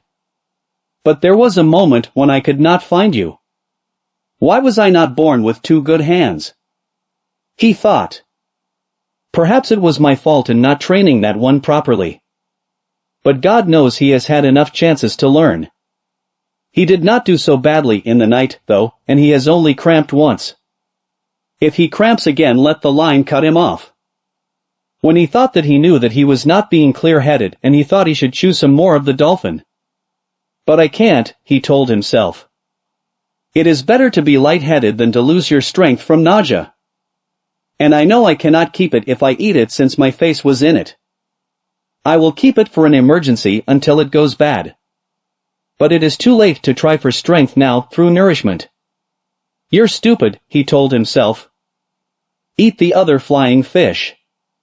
It was there, cleaned and ready, and he picked it up with his left hand and ate it, chewing the bones carefully and eating all of it down to the tail. It has more nourishment than almost any fish, he thought. At least the kind of strength that I need. Now I have done what I can, he thought. Let him begin to circle and let the fight come. The sun was rising for the third time since he had put to sea when the fish started to circle. He could not see by the slant of the line that the fish was circling. It was too early for that. He just felt a faint slackening of the pressure of the line and he commenced to pull on it gently with his right hand. It tightened, as always, but just when he reached the point where it would break, line began to come in.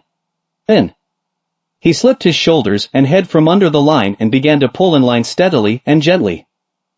He used both of his hands in a swinging motion and tried to do the pulling as much as he could with his body and his legs. His old legs and shoulders pivoted with the swinging of the pulling. It is a very big circle, he said. But he is circling. Then the line would not come in anymore and he held it until he saw the drops jumping from it in the sun. Then it started out and the old man knelt down and let it go grudgingly back into the dark water. He is making the far part of his circle now, he said. I must hold all I can, he thought. The strain will shorten his circle each time. Perhaps in an hour I will see him. Now I must convince him and then I must kill him. But the fish kept on circling slowly and the old man was wet with sweat and tired deep into his bones 2 hours later. But the circles were much shorter now and from the way the line slanted he could tell the fish had risen steadily while he swam. For an hour the old man had been seeing black spots before his eyes and the sweat salted his eyes and salted the cut over his eye and on his forehead. He was not afraid of the black spots. They were normal at the tension that he was pulling on the line. Twice, though, he had felt faint and dizzy and that had worried him.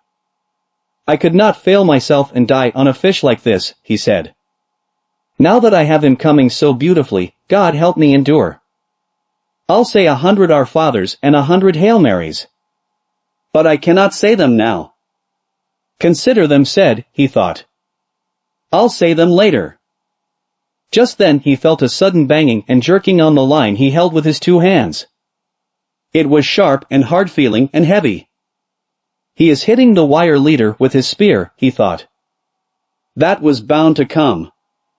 He had to do that. It may make him jump though, and I would rather he stayed circling now. The jumps were necessary for him to take air. But after that each one can widen the opening of the hook wound and he can throw the hook. Don't jump, fish, he said. Don't jump. The fish hit the wire several times more and each time he shook his head the old man gave up a little line. I must hold his pain where it is, he thought. Mine does not matter. I can control mine. But his pain could drive him mad. After a while the fish stopped beating at the wire and started circling slowly again. The old man was gaining line steadily now. But he felt faint again. He lifted some sea water with his left hand and put it on his head. Then he put more on and rubbed the back of his neck. I have no cramps, he said. He'll be up soon and I can last. You have to last. Don't even speak of it. He kneeled against the bow and, for a moment, slipped the line over his back again. I'll rest now while he goes out on the circle and then stand up and work on him when he comes in, he decided. It was a great temptation to rest in the bow and let the fish make one circle by himself without recovering any line. But when the strain showed the fish had turned to come toward the boat, the old man rose to his feet and started the pivoting and the weaving pulling that brought in all the line he gained. I'm tireder than I have ever been, he thought, and now the trade wind is rising. But that will be good to take him in with. I need that badly. I'll rest on the next turn as he goes out, he said. I feel much better. Then in 2 or 3 turns more I will have him. His straw hat was far on the back of his head and he sank down into the bow with the pull of the line as he felt the fish turn. You work now, fish, he thought. I'll take you at the turn. The sea had risen considerably. But it was a fair weather breeze and he had to have it to get home. I'll just steer south and west, he said. A man is never lost at sea and it is a long island. It was on the 3rd turn that he saw the fish first. He saw him first as a dark shadow that took so long to pass under the boat that he could not believe its length. No, he said. He can't be that big. But he was that big and at the end of this circle he came to the surface only 30 yards away and the man saw his tail out of water. It was higher than a big scythe blade and a very pale lavender above the dark blue water. It raked back and as the fish swam just below the surface the old man could see his huge bulk and the purple stripes that banded him. His dorsal fin was down and his huge pectorals were spread wide. On this circle the old man could see the fish's eye and the 2 gray sucking fish that swam around him. Sometimes they attached themselves to him. Sometimes they darted off. Sometimes they would swim easily in his shadow. They were each over 3 feet long and when they swam fast they lashed their whole bodies like eels. The old man was sweating now, but from something else besides the sun. On each calm placid turn the fish made he was gaining line and he was sure that in 2 turns more he would have a chance to get the harpoon in. But I must get him close, close, close, he thought. I mustn't try for the head. I must get the heart. Be calm and strong, old man, he said. On the next circle the fish's back was out, but he was a little too far from the boat. On the next circle he was still too far away, but he was higher out of water and the old man was sure that by gaining some more line he could have him alongside. He had rigged his harpoon long before and its coil of light rope was in a round basket and the end was made fast to the bit in the bow. The fish was coming in on his circle now calm and beautiful looking and only his great tail moving. The old man pulled on him all that he could to bring him closer. For just a moment the fish turned a little on his side. Then he straightened himself and began another circle. I moved him, the old man said. I moved him then. He felt faint again now, but he held on the great fish all the strength that he could. I moved him, he thought. Maybe this time I can get him over. Pull, hands, he thought. Hold up, legs. Last for me, head. Last for me. You never went. This time I'll pull him over. But when he put all of his effort on, starting it well out before the fish came alongside and pulling with all his strength, the fish pulled part way over and then righted himself and swam away. Fish, the old man said. Fish, you are going to have to die anyway. Do you have to kill me too?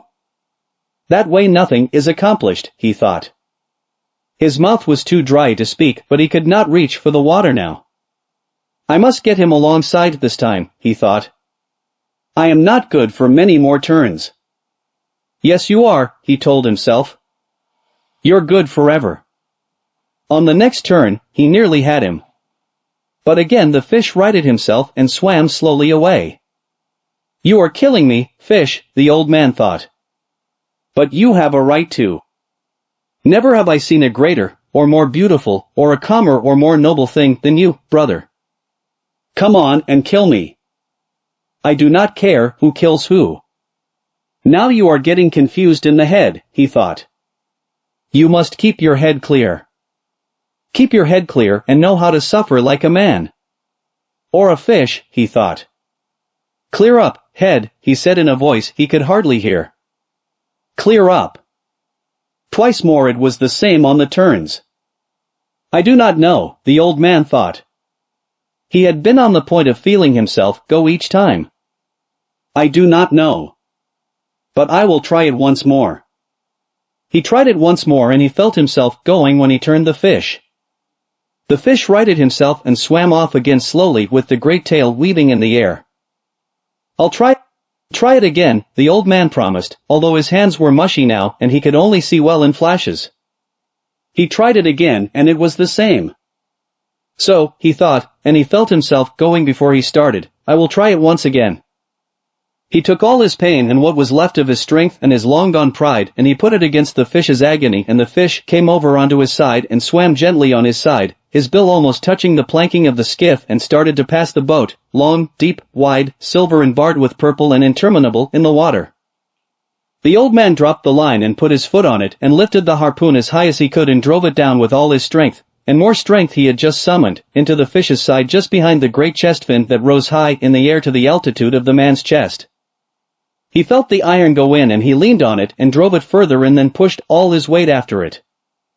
Then the fish came alive, with his death in him, and rose high out of the water showing all his great length and width and all his power and his beauty. He seemed to hang in the air above the old man in the skiff. Then he fell into the water with a crash that sent spray over the old man and over all of the skiff. The old man felt faint and sick and he could not see well. But he cleared the harpoon line and let it run slowly through his raw hands and, when he could see, he saw the fish was on his back with his silver belly up. The shaft of the harpoon was projecting at an angle from the fish's shoulder and the sea was discoloring with the red of the blood from his heart. First it was dark as a shoal in the blue water that was more than a mile deep. Then it spread like a cloud. The fish was silvery and still and floated with the waves. The old man looked carefully in the glimpse of vision that he had. Then he took 2 turns of the harpoon line around the bit in the bow and laid his head on his hands. Keep my head clear, he said against the wood of the bow. I am a tired old man. But I have killed this fish, which is my brother, and now I must do the slave work. Now I must prepare the nooses and the rope to lash him alongside, he thought.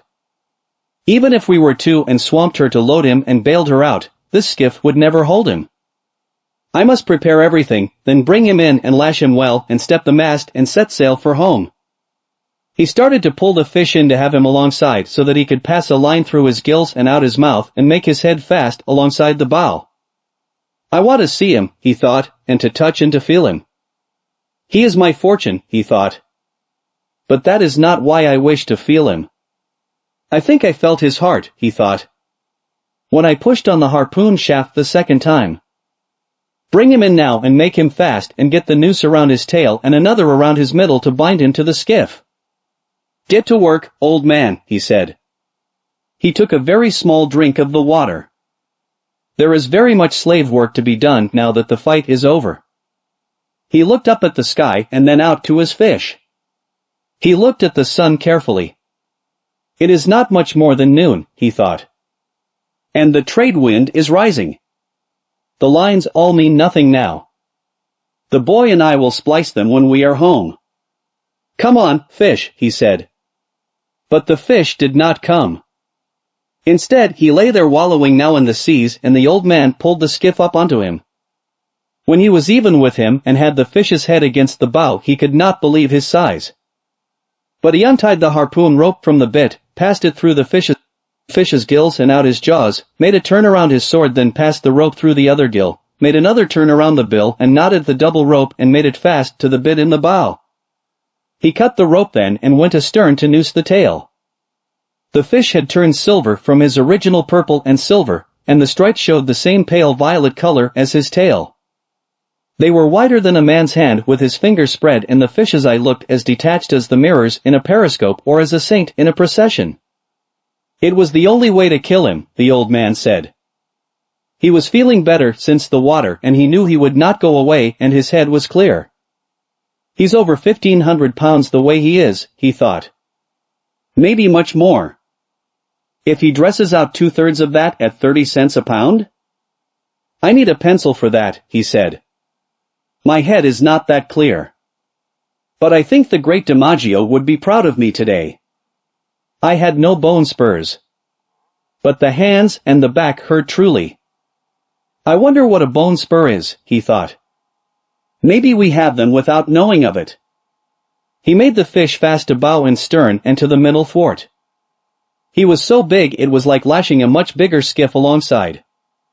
He cut a piece of line and tied the fish's lower jaw against his bill so his mouth would not open and they would sail as cleanly as possible.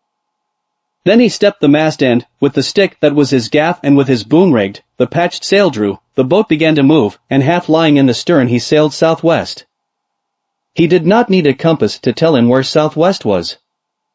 He only needed the feel of the trade wind and the drawing of the sail. I better put a small line out with a spoon on it and try and get something to eat and drink for the moisture. But he could not find a spoon and his sardines were rotten. So he hooked a patch of yellow gulfweed with the gaff as they passed and shook it so that the small shrimps that were in it fell onto the planking of the skiff. There were more than a dozen of them and they jumped and kicked like sand fleas. The old man pinched their heads off with his thumb and forefinger and ate them, chewing up the shells and the tails. They were very tiny, but he knew they were nourishing and they tasted good. The old man still had 2 drinks of water in the bottle and he used half of one after he had eaten the shrimps. The skiff was sailing well considering the handicaps and he steered with the tiller under his arm. He could see the fish and he had only to look at his hands and feel his back against the stern to know that this had truly happened and was not a dream. At one time when he was feeling so badly toward the end, he had thought perhaps it was a dream. Then when he had seen the fish come out of the water and hang motionless in the sky before he fell, he was sure there was some great strangeness and he could not believe it. Then he could not see well, although now he saw as well as ever. Now he knew there was the fish and his hands and back were no dream. The hands cure quickly, he thought. I bled them clean and the salt water will heal them. The dark water of the true Gulf is the greatest healer that there is. All I must do is keep the head clear. The hands have done their work and we sail well. With his mouth shut and his tail straight up and down we sail like brothers. Then his head started to become a little unclear and he thought, is he bringing me in or am I bringing him in? If I were towing him behind there would be no question. Nor if the fish were in the skiff, with all dignity gone, there would be no question either. But they were sailing together lashed side by side, and the old man thought, let him bring me in if it pleases him. I am only better than him, through trickery, and he meant me no harm. They sailed well and the old man soaked his hands in the salt water and tried to keep his head clear. There were high cumulus clouds and enough cirrus above them so that the old man knew the breeze would last all night. The old man looked at the fish constantly to make sure it was true. It was an hour before the first shark hit him. The shark was not an accident. He had come up from deep down in the water as the dark cloud of blood had settled and dispersed in the mile-deep sea. He had come up so fast and absolutely without caution that he broke the surface of the blue water and was in the sun. Then he fell back into the sea and picked up the scent and started swimming on the course the skiff and the fish had taken. Sometimes he lost the scent. But he would pick it up again, or have just a trace of it, and he swam fast and hard on the course. He was a very big mako shark built to swim as fast as the fastest fish in the sea, and everything about him was beautiful except his jaws. His back was as blue as a swordfish's and his belly was silver and his hide was smooth and handsome. He was built as a swordfish except for his huge jaws which were tight shut now as he swam fast, just under the surface with his high dorsal fin knifing through the water without wavering. Inside the closed double lip of his jaws all of his 8 rows of teeth were slanted inwards. They were not the ordinary pyramid-shaped teeth of most sharks. They were shaped like a man's fingers when they are crisped like claws. They were nearly as long as the fingers of the old man and they had razor-sharp cutting edges on both sides. This was a fish built to feed on all the fishes in the sea, that were so fast and strong and well armed that they had no other enemy. Now he speeded up as he smelled the fresher scent and his blue dorsal fin cut the water. When the old man saw him coming he knew that this was a shark that had no fear at all and would do exactly what he wished. He prepared the harpoon and made the rope fast while he watched the shark come on. The rope was short as it lacked what he had cut away to lash the fish. The old man's head was clear and good now, and he was full of resolution, but he had little hope. It was too good to last, he thought. He took one look at the great fish as he watched the shark close in. It might as well have been a dream, he thought. I cannot keep him from hitting me, but maybe I can get him. Dentuso, he thought.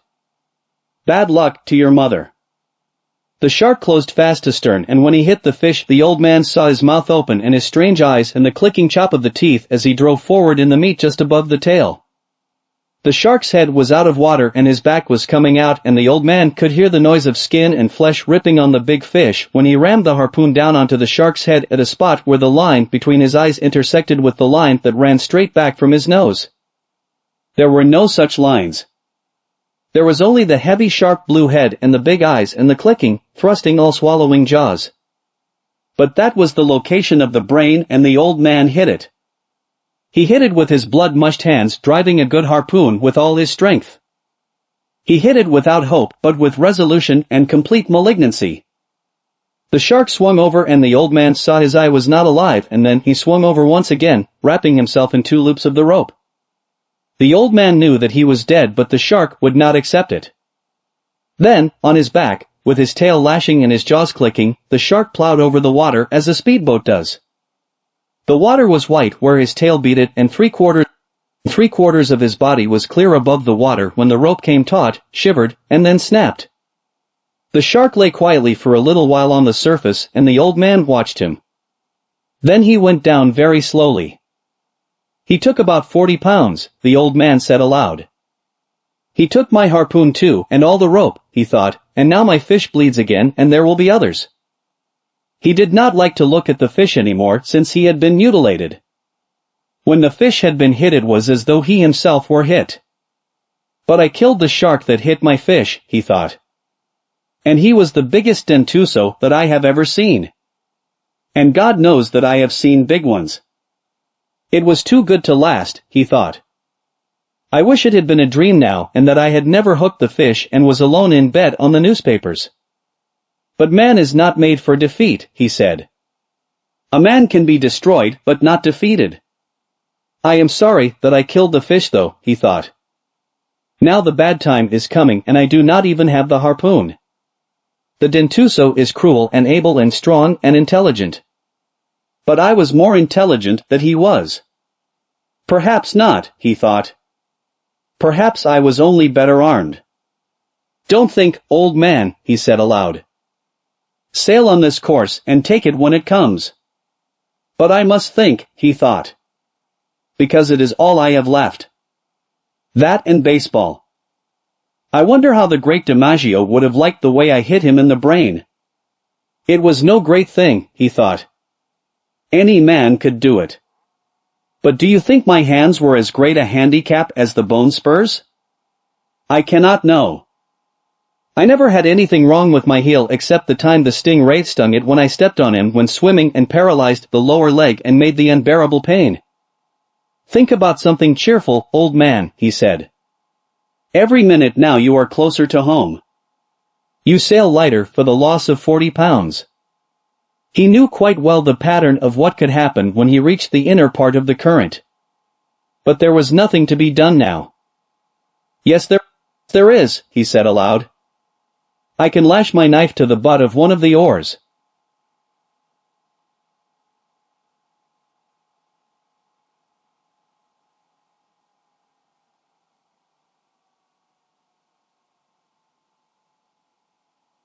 So he did that with the tiller under his arm and the sheet of the sail under his foot.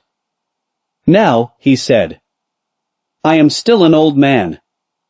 But I am not unarmed. The breeze was fresh now, and he sailed on well. He watched only the forward part of the fish, and some of his hope returned. It is silly not to hope, he thought. Besides, I believe it is a sin. Do not think about sin, he thought. There are enough problems now without sin. Also, I have no understanding of it. I have no understanding of it, and I am not sure that I believe in it. Perhaps it was a sin to kill the fish. I suppose it was, even though I did it to keep me alive and feed many people. But then everything is a sin. Do not think about sin. It is much too late for that, and there are people who are paid to do it. Let them think about it. You were born to be a fisherman as the fish was born to be a fish. San Pedro was a fisherman as was the father of the great DiMaggio.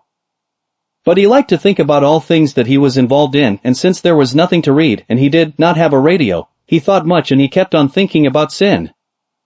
You did not kill the fish only to keep alive and to sell for food, he thought. You killed him for pride and because you are a fisherman. You loved him when he was alive and you loved him after. If you love him, it is not a sin to kill him. Or is it more? You think too much, old man, he said aloud. But you enjoyed killing the dentuso, he thought.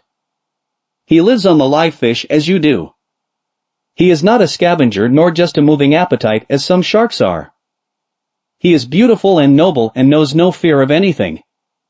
I killed him in self-defense, the old man said aloud. And I killed him well. Besides, he thought, everything kills everything else in some way.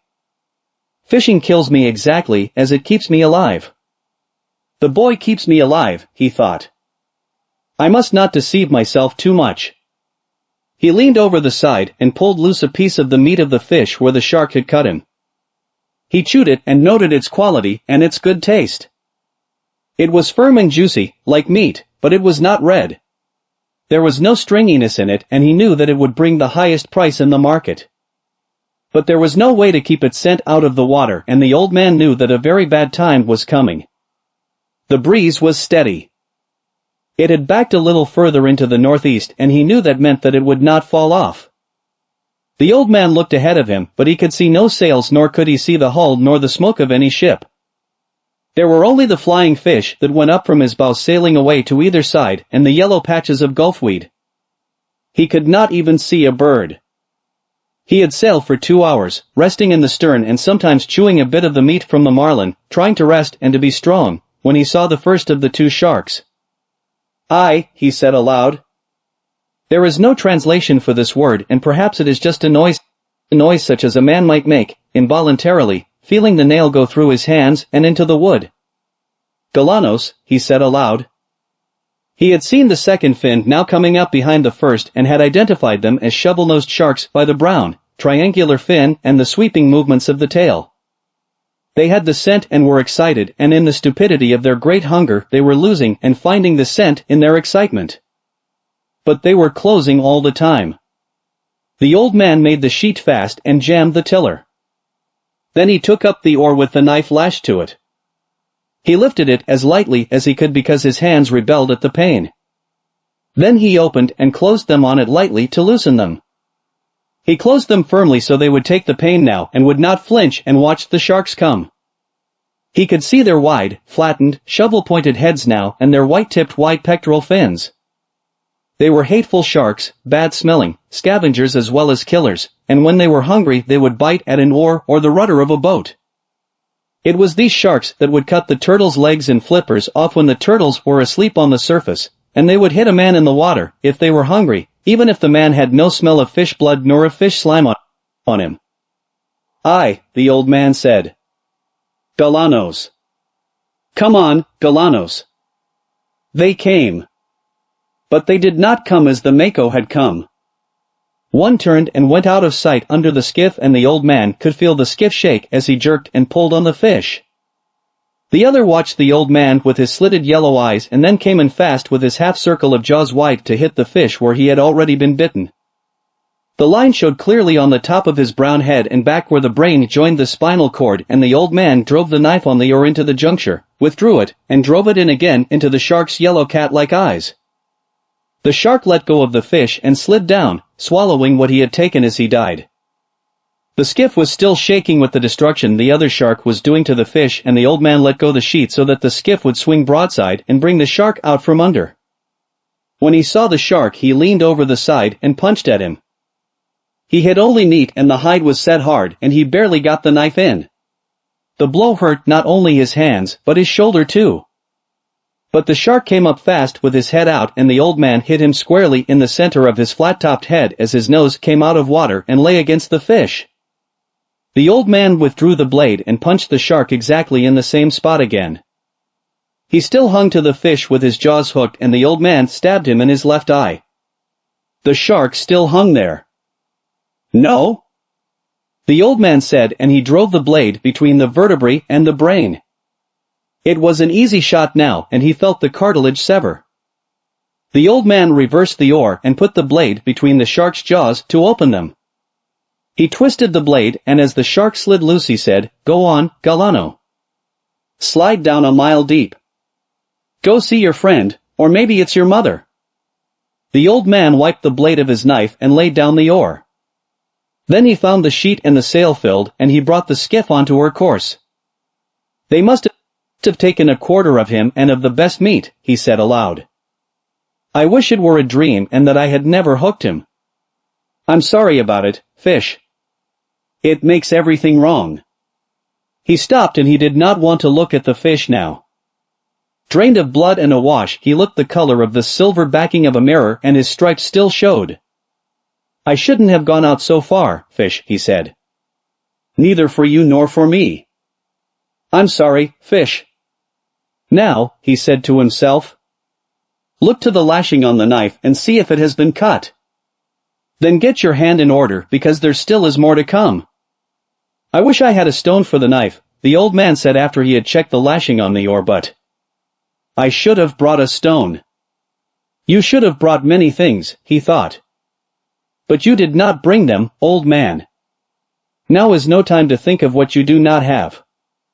Think of what you can do with what there is." "You give me much good counsel," he said aloud. "I'm tired of it." He held the tiller under his arm and soaked both his hands in the water as the skiff drove forward. "God knows how much that last one took," he said. "But she's much lighter now." He did not want to think of the mutilated underside of the fish. He knew that each of the jerking bumps of the shark had been meat torn away, and that the fish now made a trail for all sharks as wide as a highway through the sea. He was a fish to keep a man all winter, he thought. Don't think of that. Just rest and try to get your hands in shape to defend what is left of him.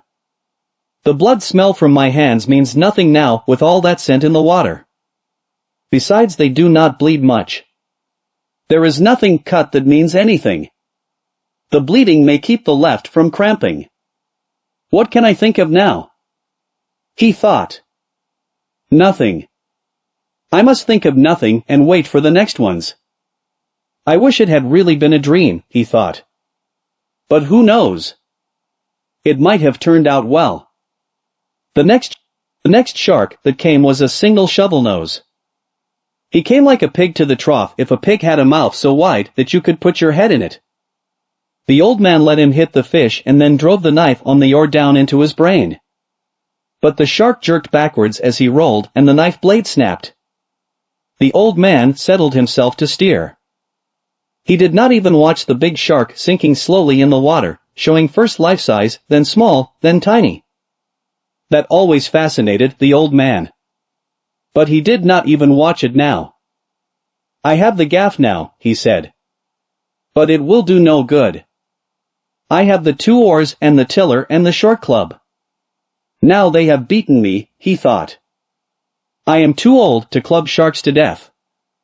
But I will try it as long as I have the oars and the short club and the tiller. He put his hands in the water again to soak them. It was getting late in the afternoon and he saw nothing but the sea and the sky. There was more wind in the sky than there had been, and soon he hoped that he would see land. You're tired, old man, he said. You're tired inside. The sharks did not hit him again until just before sunset. The old man saw the brown fins coming along the wide trail the fish must make in the water. They were not even quartering on the scent. They were headed straight for the skiff swimming side by side. He jammed the tiller, made the sheet fast and reached under the stern for the club. It was in a handle from a broken or sawed off to about 2.5 feet in length. He could only use it effectively with one hand because of the grip of the handle, and he took good hold of it with his right hand, flexing his hand on it as he watched the sharks come. They were both galanos. I must let the first one get a good hold and hit him on the point of the nose or straight across the top of the head, he thought. The two sharks closed together, and as he saw the one nearest him open his jaws and sink them into the silver side of the fish, he raised the club high and brought it down heavy and slamming onto the top of the shark's broad head. He felt the rubbery solidity as the club came down. But he felt the rigidity of bone too, and he struck the shark once more hard across the point of the nose as he slid down from the fish. The other shark had been in and out and now came in again with his jaws wide. The old man could see pieces of the meat of the fish spilling white from the corner of his jaws as he bumped the fish and closed his jaws. He swung at him and hit only the head, and the shark looked at him and wrenched the meat loose. The old man swung the club down on him again as he slipped away to swallow and hit only the heavy solid rubberiness. "Come on, Galano," the old man said. "Come in again." The shark came in a rush and the old man hit him as he shut his jaws. He hit him solidly and from as high up as he could raise the club. This time he felt the bone at the base of the brain and he hit him again in the same place while the shark tore the meat loose sluggishly and slid down from the fish. The old man watched for him to come again, but neither shark showed. Then he saw one on the surface swimming in circles. He did not see the fin of the other. "I could not expect to kill them," he thought. "I could have in my time. But I have hurt them both badly and neither one can feel very good. If I could have used a bat with 2 hands, I could have killed the first one surely." Even now, he thought. He did not want to look at the fish. He knew that half of him had been destroyed. The sun had gone down while he had been in the fight with the sharks. "It will be dark soon," he said. "Then I should see the glow of Havana. If I am too far to the eastward, I will see the lights of one of the new beaches. I cannot be too far out now," he thought. "I hope no one has been too worried. There is only the boy to worry, of course. But I am sure he would have confidence. Many of the older fishermen will worry. Many others too," he thought. "I live in a good town." He could not talk to the fish anymore because the fish had been ruined too badly. Then something came into his head. "Half fish," he said. "Fish that you were. I am sorry that I went too far out. I ruined us both. But we have killed many sharks, you and I, and ruined many others. How many did you ever kill, old fish? You do not have that spear on your head for nothing." He liked to think of the fish and what he could do to a shark if he were swimming free. "I should have chopped the bill off to fight them with," he thought. But there was no hatchet and then there was no knife. But if I had, and could have lashed it to an oar, but what a weapon! Then we might have fought them together. What will you do now if they come in the night? What can you do?" "Fight them," he said. "I'll fight them until I die."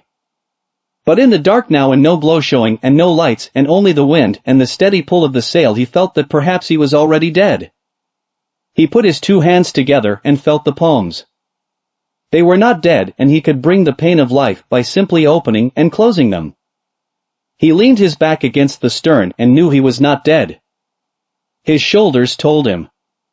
"I have all those prayers I promised if I caught the fish," he thought. "But I am too tired to say them now. I better get the sack and put it over my shoulders." He lay in the stern and steered and watched for the glow to come in the sky. "I have half of him," he thought. "Maybe I'll have the luck to bring the forward half in. I should have some luck." "No," he said. "You violated your luck when you went too far outside. Don't be silly," he said aloud. "And keep awake and steer. You may have much luck yet." "I'd like to buy some if there's any place they sell it," he said. "What could I buy it with?" he asked himself. "Could I buy it with a lost harpoon and a broken knife and 2 bad hands?" "You might," he said. "You tried to buy it with 84 days at sea. They nearly sold it to you too." "I must not think nonsense," he thought. "Luck is a thing that comes in many forms, and who can recognize her? I would take some though in any form and pay what they asked. I wish I could see the glow from the lights, he thought. I wish too many things. But that is the thing I wish for now. He tried to settle more comfortably to steer, and from his pain he knew he was not dead. He saw the reflected glare of the lights of the city at what must have been around 10 o'clock at night. They were only perceptible at first as the light is in the sky before the moon rises. Then they were steady to see across the ocean, which was rough now with the increasing breeze. He steered inside of the glow, and he thought that now, soon, he must hit the edge of the stream. Now it is over, he thought. They will probably hit me again. But what can a man do against them in the dark without a weapon? He was stiff and sore now, and his wounds and all of the strained parts of his body hurt with the cold of the night. I hope I do not have to fight again, he thought. I hope so much I do not have to fight again. But by midnight he fought, and this time he knew the fight was useless. They came in a pack, and he could only see the lines in the water that their fins made and their phosphorescence as they threw themselves on the fish. He clubbed at heads and heard the jaws chop and the shaking of the skiff as they took hold below. He clubbed desperately at what he could only feel and hear, and he felt something seize the club and it was gone. He jerked the tiller free from the rudder and beat and chopped with it, holding it in both hands and driving it down again and again. But they were up to the bow now and driving in one after the other and together, tearing off the pieces of meat that showed glowing below the sea as they turned to come once more. One came, finally, against the head itself, and he knew that it was over. He swung the tiller across the shark's head where the jaws were caught in the heaviness of the fish's head, which would not tear. He swung it once and twice and again. He heard the tiller break and he lunged at the shark with the splintered butt. He felt it go in, and knowing it was sharp he drove it in again. The shark let go and rolled away. That was the last shark of the pack that came. There was nothing more for them to eat. The old man could hardly breathe now, and he felt a strange taste in his mouth. It was coppery and sweet, and he was afraid of it for a moment. But there was not much of it. He spat into the ocean and said, "Eat that, Villanos. And make a dream you've killed a man." He knew he was beaten now finally and without remedy, and he went back to the stern and found the jagged end of the tiller would fit in the slot of the rudder well enough for him to steer. He settled the sack around his shoulders and put the skiff on her course. He sailed lightly now, and he had no thoughts nor any feelings of any kind. He was past everything now, and he sailed the skiff to make his home port as well and as intelligently as he could. In the night sharks hit the carcass as someone might pick up crumbs from the table. The old man paid no attention to them and did not pay any attention to anything except steering. He only noticed how lightly and how well the skiff sailed now there was no great weight beside her. She's good, he thought. She is sound and not harmed in any way except for the tiller. That is easily replaced. He could feel he was inside the current now, and he could see the lights of the beach colonies along the shore. He knew where he was now, and it was nothing to get home. The wind is our friend, anyway, he thought. Then he added, sometimes. And the great sea with our friends and our enemies. And bed, he thought. Bed is my friend. Just bed, he thought. Bed will be a great thing. It is easy when you are beaten, he thought. I never knew how easy it was.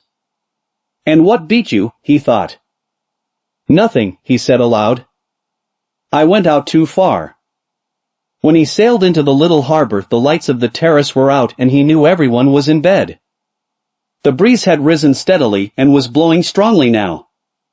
It was quiet in the harbor though, and he sailed up onto the little patch of shingle below the rocks. There was no one to help him, so he pulled the boat up as far as he could.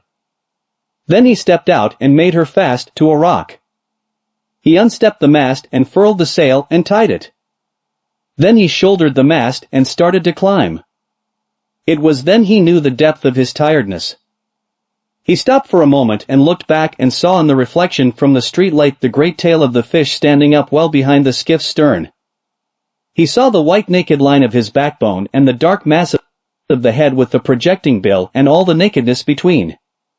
He started to climb again, and at the top he fell and lay for some time with the mast across his shoulder. He tried to get up. But it was too difficult and he sat there with the mast on his shoulder and looked at the road. A cat passed on the far side going about its business and the old man watched it. Then he just watched the road. Finally he put the mast down and stood up. He picked the mast up and put it on his shoulder and started up the road. He had to sit down 5 times before he reached his shack. Inside the shack he leaned the mast against the wall. In the dark he found a water bottle and took a drink. Then he lay down on the bed. He pulled the blanket over his shoulders and then over his back and legs and he slept face down on the newspapers with his arms out straight and the palms of his hands up. He was asleep when the boy looked in the door in the morning. It was blowing so hard that the drifting boats would not be going out and the boy had slept late and then come to the old man's shack as he had come each morning. The boy saw that the old man was breathing and then he saw the old man's hands and he started to cry.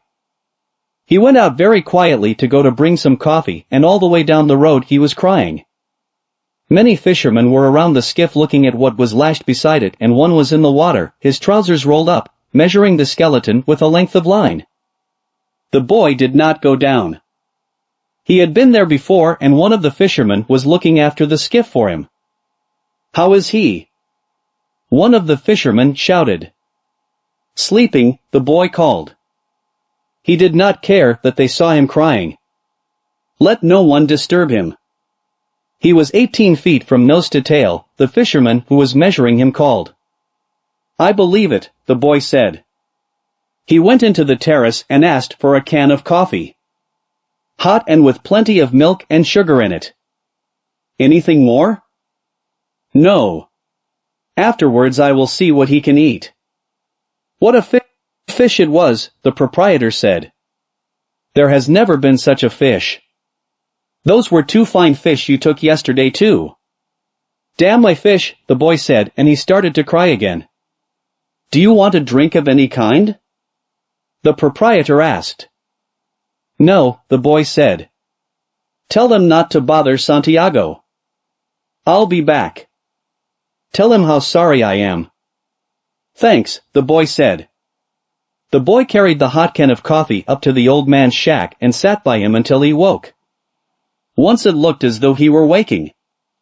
But he had gone back into heavy sleep and the boy had gone across the road to borrow some wood to heat the coffee. Finally the old man woke. "Don't sit up," the boy said. "Drink this." He poured some of the coffee in a glass.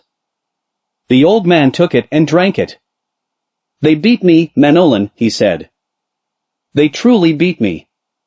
"He didn't beat you." "Not the fish." "No.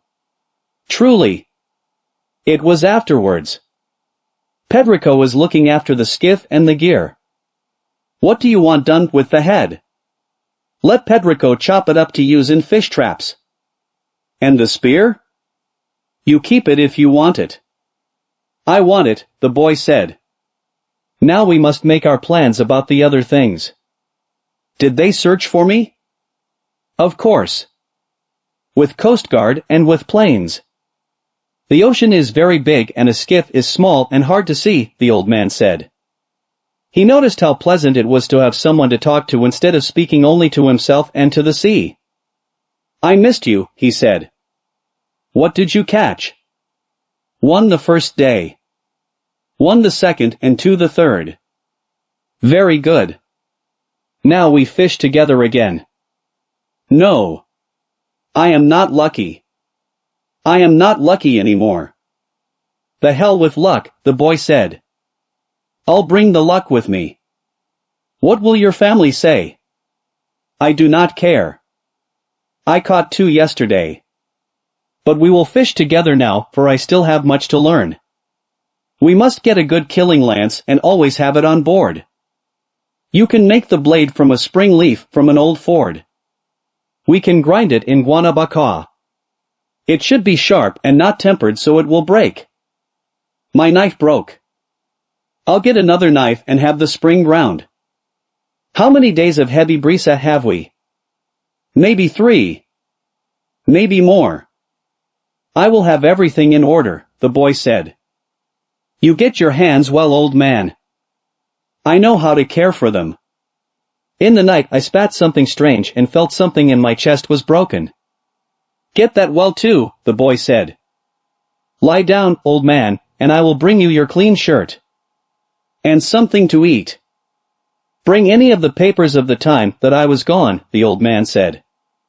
You must get well fast, for there is much that I can learn and you can teach me everything. How much did you suffer? Plenty, the old man said. I'll bring the food and the papers, the boy said. Rest well, old man. I will bring stuff from the drugstore for your hands. Don't forget to tell Pedrico the head is his. No. I will remember. As the boy went out the door and down the worn coral rock road, he was crying again. That afternoon there was a party of tourists at the terrace, and looking down in the water among the empty beer cans and dead barracudas, a woman saw a great long white spine with a huge tail at the end that lifted and swung with the tide while the east wind blew a heavy steady sea outside the entrance to the harbor. What's that? She asked a waiter and pointed to the long backbone of the great fish that was now just garbage waiting to go out with the tide. Tiburon, the waiter said, is shark.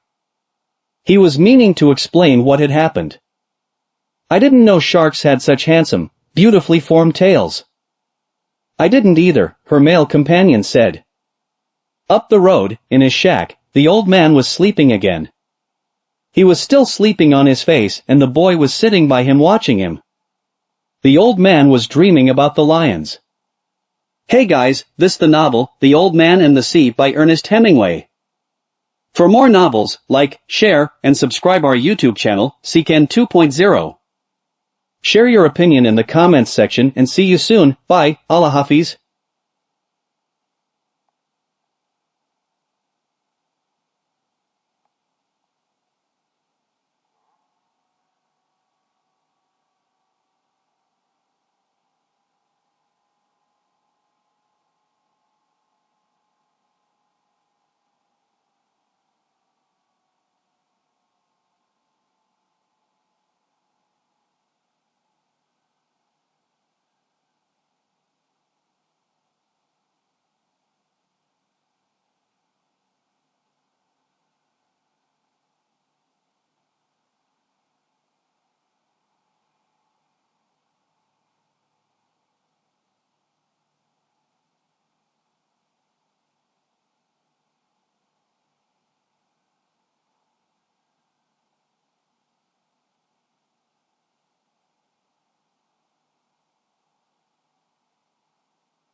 आपको भूख लगा है? आपको भूख लगा है? क्या करना? पता नहीं।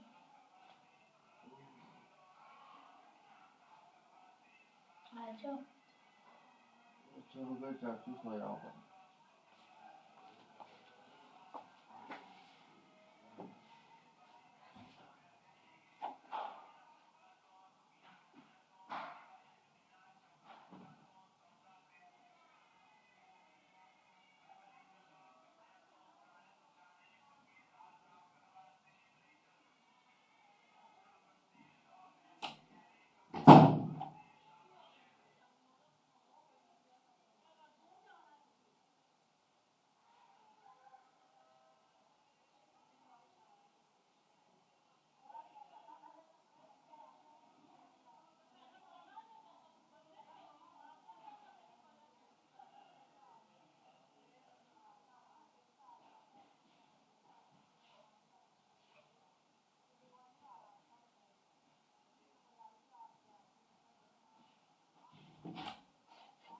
चाचू क्या है?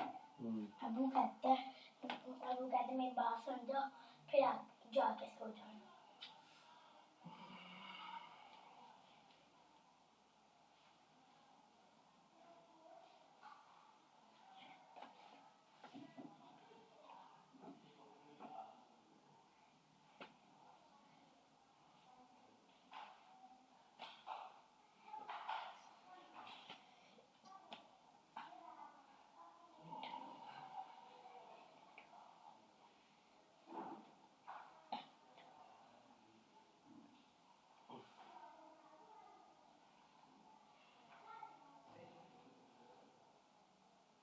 चाची आपका लैपटॉप भी चल रहा है।